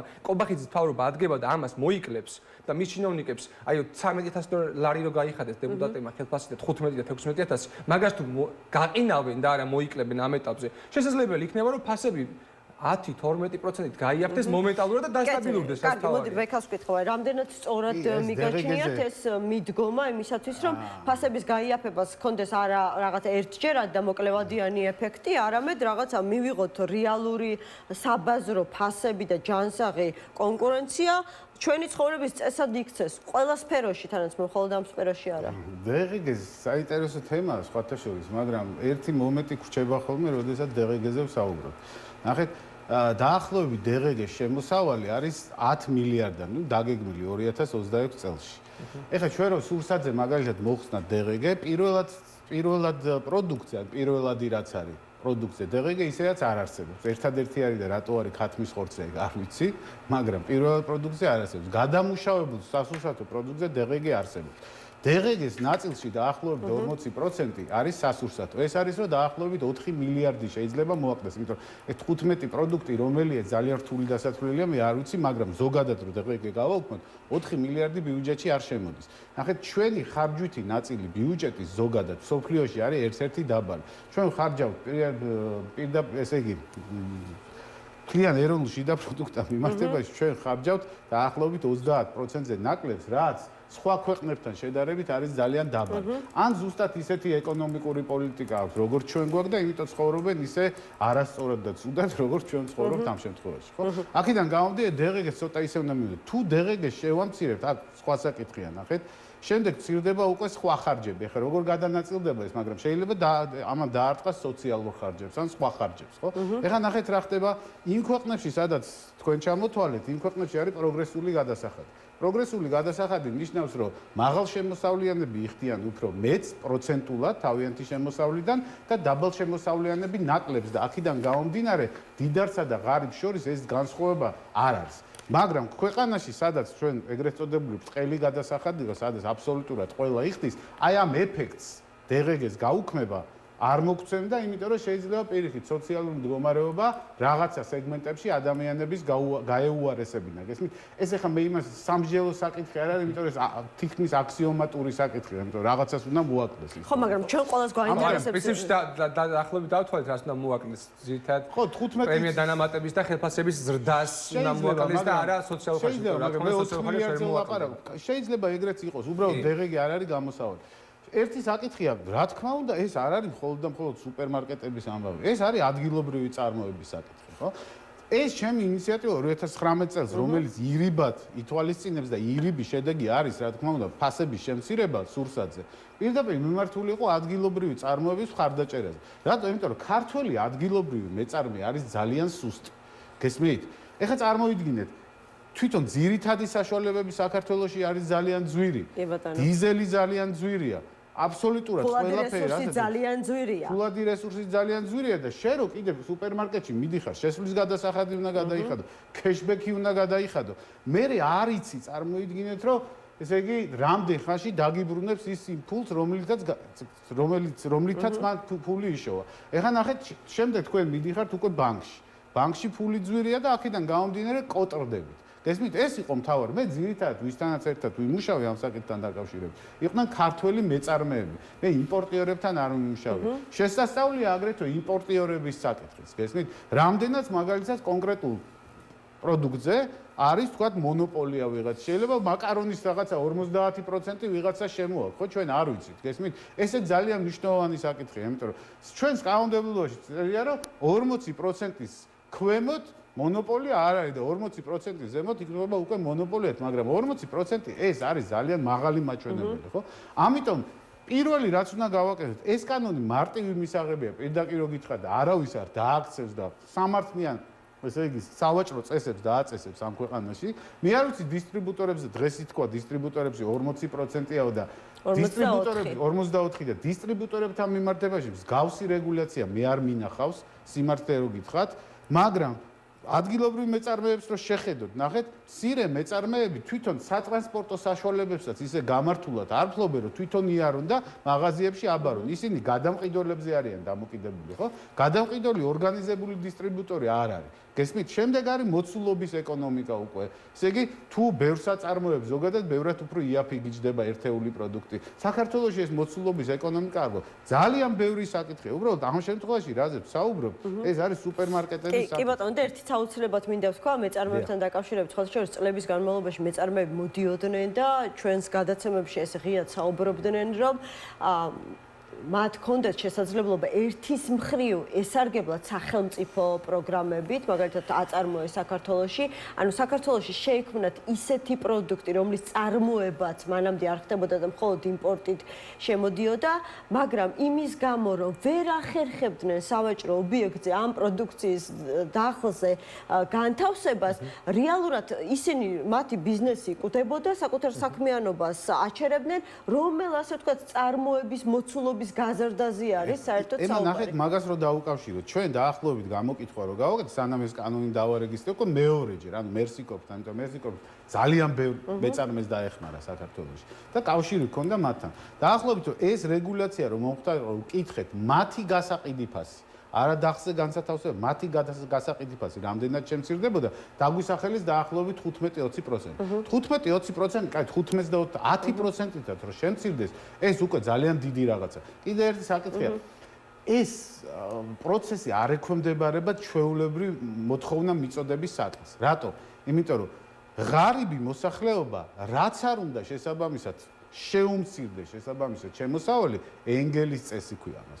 შეუმცირდეს შემოსავალი, ისინი მაინც იმდენივეს დახარჯავენ საკონზე, იმიტომ რომ სხვა დანარჩენზე ისინი ფულს უბრალოდ ვერაფერზე ვერ ხარჯავენ და ეს არის მხოლოდ და მხოლოდ ერთადერთი მათი გადარჩენის და ამიტომ ეს არ არის რომ იცით რა თუ მოთხოვნა შემცირდება თუ ხალხს ფული არ აქვს მაშინ ცოტა სიყიძე და ფასები შემცირდება ესე არ ხდება ეს არ ექვემდებარება წმინდა საბაზრო პრინციპებს არის კიდევ ერთი ძალიან კი დათო რაღაცის თქმა გინდოდა და დავსაუბრ შეკითხვას ხო არა დასვით და თან არის კიდევ ერთი ძალიან მნიშვნელოვანი საკითხი თუ ქვეყანაში არ არსებობს ჯანსაღი კონკურენცია თუ არსებობს არ ვიცი ეჭვი ვარაუდი გონივრული ასე ვთქვათ ეჭვის საფუძველზე ინფორმაცია რომ სადღაც არის ადგილი შეიძლება კონდეს ოლიგოპოლიურ გარიგებას შეთანხმებულ მოქმედებას არაჯანსაღ კონკურენციას მომხმარებელთა უფლებების დარღვევას ამისთვის ქვეყანაში არსებობს კონკურენციის სააგენტო კი ბატონო არ არის საკმარისი კონკურენციის სააგენტო აგერ ანტიმონოპოლიური სამსახურის არსებობს ხო ანტიმონოპოლიური ხო ერთი და იგივეა რეალურად შექმნეს სამთავრობო დონეზე კომისია. აგერ ბატონო, თებერვალში დაიწყება საპარლამენტო სესიები და შექმნიან საპარლამენტო კომისიას. სუსის ჩართულობა ამ პროცესში რას ნიშნავს? ჩართულობა არა, სუსის შესვლა, ასე ვთქვათ, ფინანსურ საგადასახადო შემოსავლების სამსახურის ფინანსურ პოლიციასთან ერთად, იმიტომ რომ ძალიან ბევრს კიდევ საგადასახადო სამსახურის აი ამ დეპარტამენტს კიდევ გაიგებ მათ ინტერესს, მაგრამ რაც შეეხება სუს, რომელიც თითქმის ყველაფერზე არის პასუხისმგებელი, გარდა ფასების შესწავლისა და ძალიან ბევრი, ასე ვთქვათ, საქმე აქვს, უნდა კონდეს წესით ჩვენს ქვეყანაში. აი ძალიან მაგონებს საბჭოთა პერიოდში რომ მიტყოვდნენ ხოლმე, ყველაზე მძიმე რა შეიძლება ყოფილიყო საწარმოებისთვის, ხო? აი იყო ესეთი ტერმინი დღემდე მახსოვს ობეხე დაეცა, ეს იმას ნიშნავდა, რომ სიკვდილის ბუზი დააჯდა, აი ძალიან მძიმე მდგომარეობა იყო კონკრეტული წარმოებისთვის, თუ კი ობეხე დაინტერესდებოდა მათი საქმიანობით. რაზე მიგანიშნებთ სუსის დაინტერესება აი ამ სფეროში? ხო, ეს სუსის ჩართვა ეხა ამ ამბავში ეს რაღაცა ირაკლი კობახიძის ადმინისტრაციის ნოუ-ჰაუ არის, ასე ვთქვათ, როცა მხოლოდ პროკურატურა სუსი მუშაობს და მთავრობის ადმინისტრაციიდან რაღაცა ბრიფინგები კეთდება, ანუ სხვა ორგანო ამ ქვეყანაში და სხვა უწყება ფაქტობრივად, ხო, სასამართლო მუშაობს კიდე ტროტუარზე დგომის გამო ხალხს უშვებს ციხეში. ანუ ეს არის რამდენიმე უწყება, თან პერსონალურად დაკავშირებულია ხო დინარაძე, რაღაცა კობახიძის კლანის ნაწილია და წარმოაჩენენ თითქოს რაღაცა ეფექტური მართლობა აქვს და რაღაცა ახალი ხდება. ნახეთ, იმიტომ რომ კონკურენციის სააგენტოს ხო დაავალეს აქამდე რაღაცების გამოკვლევა, თქვა პურზე ფასიატო გაიზარდა, ან რაღაცა ფასები ღარიბაში მას დაავალა 2023-ში და ის ლექვინაძე, ეხა ვინც არის მათ შორის გამოვიდა და თქვა რომ იქ არ არის პრობლემა, სადაც ვეძებ და სადაც ეხლა კობახიძე ეძებს. ხო, პრობლემა არის სხვა, პრობლემა არის ფუნდამენტური პრობლემა არის რაღაცა იმპორტ დამოკიდებულება, პრობლემა არის გაუფასრებული ვალუტა, არასტაბილური მდგომარეობა ქვეყანაში, მაღალი სესხები და ასე შემდეგ და ეხლა ვითომ ახალი ადმინისტრაცია და თითქოს რაღაცა ახალი ცოცხი გვის და ესეთ შთაბეჭდილებას ქნიან. რა თქმა უნდა, ეხლა ვერც სუსის ვერ იპოვის ვერაფერს. თქვენ კი ის გაიხსენეთ საბჭოთა კავშირის მაგალითი, მაგრამ ძალიან შორსაც არ გვჭირდება წასვლა 2022 წელს იგივე გააკეთა ლუკაშენკომ, როცა სუსის, იქაური სუსის თანამშრომლები დადიოდნენ მარკეტებში და ვითომ ფასებს იკვლევდნენ და აც უკვე გადაყენებულმა და აც უკვე გატაცებულმა მადურომაც იგივე გააკეთა რამდენიმე წლის წინ, როგორც სამხედროები გაუშვა მარკეტებში. ეს არის PR კამპანიის სლო, რომ თითქოს მუშაობ და თითქოს რაღაცა ეფექტურები ვართ, მაგრამ რა მნიშვნელობა აქვს? მართლა ფინანსთა სამინისტრო ყავს, ეკონომიკის სამინისტრო ყავს, კონკურენციის სააგენტო ყავს, მაგ ეგ ხალხი, მაშინ რატო არსებობს ეგ უწყებები თუ სუსმა უნდა გამოიძოს ეგ ყველაფერი? ანუ ეს არის PR კამპანიის სლო, რითაც ხა არავინ არ მოტყუდება. ეხლა ისიც უნდა აღინიშნოს, ეხლა მინდოდა მე თქვა, რომ ხო მსჯელოთ აი სუპერმარკეტებზე დისტრიბუციაზე ყველაფერზე მსჯელოთ.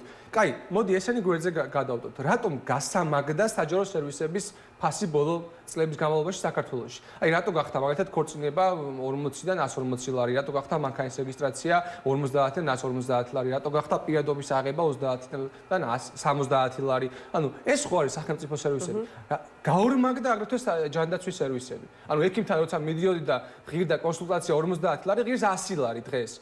გაორმაგდა განათლება. ეს გაორმაგდას ესე არ ვიძახი, დათვლილი არის ეს ყველაფერი და მართლა 100% არის გაძლილი მათ შორის განათლების ხარჯი ბოლო 10 წელიწადში. რატო გაიზარდა ეს ყველაფერი? ანუ აი მაგათ იუსტიციის სახლში რო გაორმაგდა ეს სერვისი და გასამაგდა, მან ხო მაინც არის ეს მთავრობის გადასაწყვეტი. ანუ რას იზრებს ახლა სუსი იუსტიციის სახლებში შევა და დაიწყებს ფასების შემოწმებას. ანუ პრობლემა არის გაცილებით. სხვადასხვა კატეგორიის, არ ვიცი, სერვისსა და მომსახურებაზე თუ პროდუქციაზე ვსაუბრობთ. ანუ ჩვენ ვსაუბრობთ სურსათის ფასებზე, რაც ადამიანის არსებობისთვის მნიშვნელოვანი, ასე ვთქვათ, პროდუქტია და ჩემი აქცენტი ის არის პრობლემა. ბოლოს იმ ქორწინებას სულ არ დაარეგისტრირებს რა.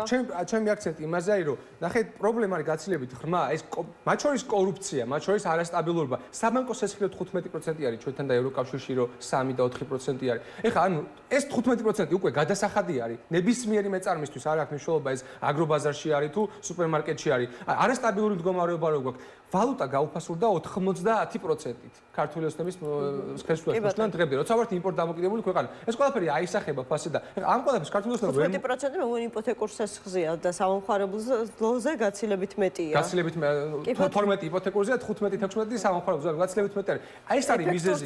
ხო, ეს არის მიზეზი და ხა ქართული ოცნება ამ ყველაფერს ვერ მოაგვარებს, იმიტომ რომ ამაზე აქვს დაგებული მთელი მისი ხელისუფლება. მადლობა და ბოლოს ბექას ვკითხავდით რა, შენ თუ მიზნად შენ როგორც სახელმწიფოს ხო ხელისუფლებას თუ მიზნად გაქვს რომ არ ვიცი კონკურენცია გააჯანსაღო, ბაზარი გახსნა და სწორედ აი ამ ჯანსაღმა მიდგომამ, ჯანსაღი თამაშის წესების დამკვიდრებამ, ფასებიც ასე ვთქვათ უფრო ოპტიმალურ ნიშნულს დაუახლოვოს, საკმარისია ის ბერკეტები, რომელიც უშუალოდ აი ამ მიზნის შესასრულებლად გაქვს ხელთ. მათ შორის როგორც კი კონკურენციის სააგენტო, კი ბატონო შენი ჩართულობა როგორც კომისიის და ასე შემდეგ, მაგრამ თუ გაქვს მიზნად არ ვიცი ბიზნესის დაშინება, არ ვიხმარ სიტყვა რეკეტს, მაგრამ აი რაღაცნაირად ბიზნესზე გარკვეული ფსიქოლოგიური წნეხის მოხდენა, ხო? ხო, შიშის და ცუდი მოლოდინების გაჩენა ბიზნესში. მაშინ სუსის ჩართულობა ალბათ ყველაზე რელევანტური. არ ვიცი, შეიძლება რამე ეფექტი ქონდეს, უბრალოდ ნახეთ, მე სხვა რაღაც თქმა მინდა მაგასთან დაკავშირებით. ანუ არის რაღაცა დოკუმენტაცია, რომელსაც სასამართლოს გადაწყვეტილება ჭირდება. ისე უბრალოდ შენ რაც არ უნდა გამოითხოვოს, თქვა ვიღაცამ, სახელმწიფომ ამ შემთხვევაში შენ ამას ვერ მიიღებ თუ სასამართლომ არ დაავალდებულა ის. მე ამ ტიპის დოკუმენტაციის ბედი მაინტერესებს ამ შემთხვევაში ამ პროცესი. რეალურად სასამართლოს გადაწყვეტილების საფუძველზე არის შესული თუ არა. ეხლა ერთი საკითხი მინდა, აქ მხოლოდ და მხოლოდ სურსათზე არ არის ლაპარაკი, არის მედიკამენტებზე. ეს ინფლაცია რო არის აბსოლუტურად ვიზიარებ და ეს ინფლაცია გამომდინარეობს ბევრი ფაქტორებიდან. თვითონ მაგალითად საკვები თუ იზრდება საკვების ფასი, მე იზრდება თქვა განათლების ფასი და ასე შემდეგ, ხო? ეს ჩვეულებრივი ამბავი, ამიტომ საკვები როგორც ძირითადი, რა თქმა უნდა, დავარქვათ ესე რა, პირველადი მოხმარების არის გადამწყვეტი ხოლმე ინფლაციის დათვლაში. ეხლა რაც შეეხება მედიკამენტებს. იმიტომ რომ მედიკამენტები არ უნდა დაგვავიწყოს. აი, როდესაც სამედიცინო ხარჯებზე არის ხოლმე საუბარი, მედიკამენტების წილი დაახლოებით იქ არის 40%, 45%. ესე იგი მედიკამენტები იაფი თუ არ არის, რაც არ უნდა საყოველთაო ჯანდაცვა გქონდეს, ხო? მაინც შესაბამისად არ გაგვიაფთება სამედიცინო მომსახურება, ხო? აქედან გამომდინარე, კი არის ეს ცდელობა, რომ თქვათ რეფერირებული ფასები დაწესებული იყო და რამოდენიმე თქვათ თურქული წარმოების და გერმანული წარმოების, როგორც სხვა ქვეყანაშია, მასთან ესე იგი დაგვეკავშირებინა ის ფასები და ესე დაგვევალდებულებინა, მაგრამ ესე არ მოხდება. თავარი აქ რა არის? ნახეთ, ეხლა ვიღაცამ შეიძლება თქვას ეს ბაზარში ჩარევაო, მაგრამ ხალხო, ეს არ არის ჩვეულებრივი პროდუქტები, რომელიც უბრალოდ ბაზარს უნდა მივანდოთ. თუ ბაზარ ჩავარდნა აქ, ამ ადამიანებს ჩვენ კურნალობის და საკვების გარეშე ვერ დავტოვებთ. გესმით? აქედან გამომდი აქ რა არის მთავარი? ძირითადი, აი რაც არის მაგარი ქრონიკული მედიკამენტები და ძირითადი ყველაზე მოთხოვნადი, ამას ჭირდება, გესმით? ჯანდაცვა მთელ სოფლიოში იცი როგორ ფუნქციონირებს. სწავლობს ინსტიტუტები, სწავლობენ რა ნოზოლოგიებია ყველაზე მეტი და შესაბამისად რა მედიკამენტებზე არის მოთხოვნა, რომ იმ მედიკამენტებზე შეფერხება არ იყოს და ფულადი ხარჯები არ იყოს იმდენად დიდი, რომ ადამიანები ამის გარეშე დარჩნენ. აქედან გამომდინარე, ჯანდაცვაში მუშაობს ეს მოცულობის ეკონომიკა. 3-4 კომპანია რომ მიდის და რომელიღაცა კომპანიისგან ყიდულობს ამ იმას, რა ქვია, მედიკამენტებს, რა თქმა უნდა, მას უფრო ბევრი უჯდება. გესმით? აქედან გამომდინარე, სახელმწიფომ რაც უნდა გააკეთოს და ამის, რა ვიცი, თქვენც იყავით იმ კვლევაზე დაპატიჟებული მაშინ, როცა ჯანდაცვის შედეგები გამოვაქვეყნეთ ჩვენმა ორგანიზაციამ. სახელმწიფო რაც უნდა გააკეთოს, ეს იყო თვითონ უნდა განახორციელოს შესყიდვა როგორც დიდმა შემსყიდველმა. გესმით? ანუ როდესაც მე ბევრს ყიდულობ, ბევრად უფრო იაფად ყიდულობ შესაბამისად მომწოდებლისგან. და აქედან გამომდინარე, მედიკამენტის ფასი ბევრად უფრო მცირდება და ის სუპერმარკეტ რაც არის აფთიაქო ქსელები და ასე შემდეგ, ის ყოფილიყო განთავსებული და მათ თავიანთი პატარა ფასნამატი, რომ შესაბამისად აფთიაქს ეფუნქციონირა დარჩენილიყო, ხო? ამას სანამ არ გავაკეთებთ, ახლა ჩვენ იმაზე ფიქრი რომ ახლა სახელმწიფო როგორც შემსყიდველი და არა როგორც ბიზნეს მოთამაშე, იმიტომ რომ ეს რეალურად დაარღვევს საბაზრო ეკონომიკის პრინციპებს და არა, ბიზნეს მოთამაშე ხდება. სახელმწიფო ყიდულობს ძირითად მედიკამენტებს, რადგან ბევრს ყიდულობს ბევრად იაფად. გესმით? და შემდეგ უკვე ქსელებში ანაწილებს თვითონ. ქსელები არიან უბრალოდ დისტრიბუტორები ამ მედიკამენტების ჩვეულებრივად მომხმარებლებს. გესმით? ამას სანამ არ გავაკეთებთ, რა იმაზე ფიქრი, მართლა დამიჯერეთ, რომ აქ არაფერი არ შეიცვლება. მადლობა გადაცემაში მონაწილეობისთვის. ბექა ნაცვლიშვილი, სამართლიანი ეკონომიკის ინსტიტუტის დამფუძნებელი და დავით მჟავანაძე კოალიციის ცვლილებებისთვის წევრი იყვნენ ჩვენი გადაცემის სტუმრები. სულ ეს იყო ამ დროისთვის. იმედი მაქვს თქვენი, ასე ვთქვათ, ინტერესი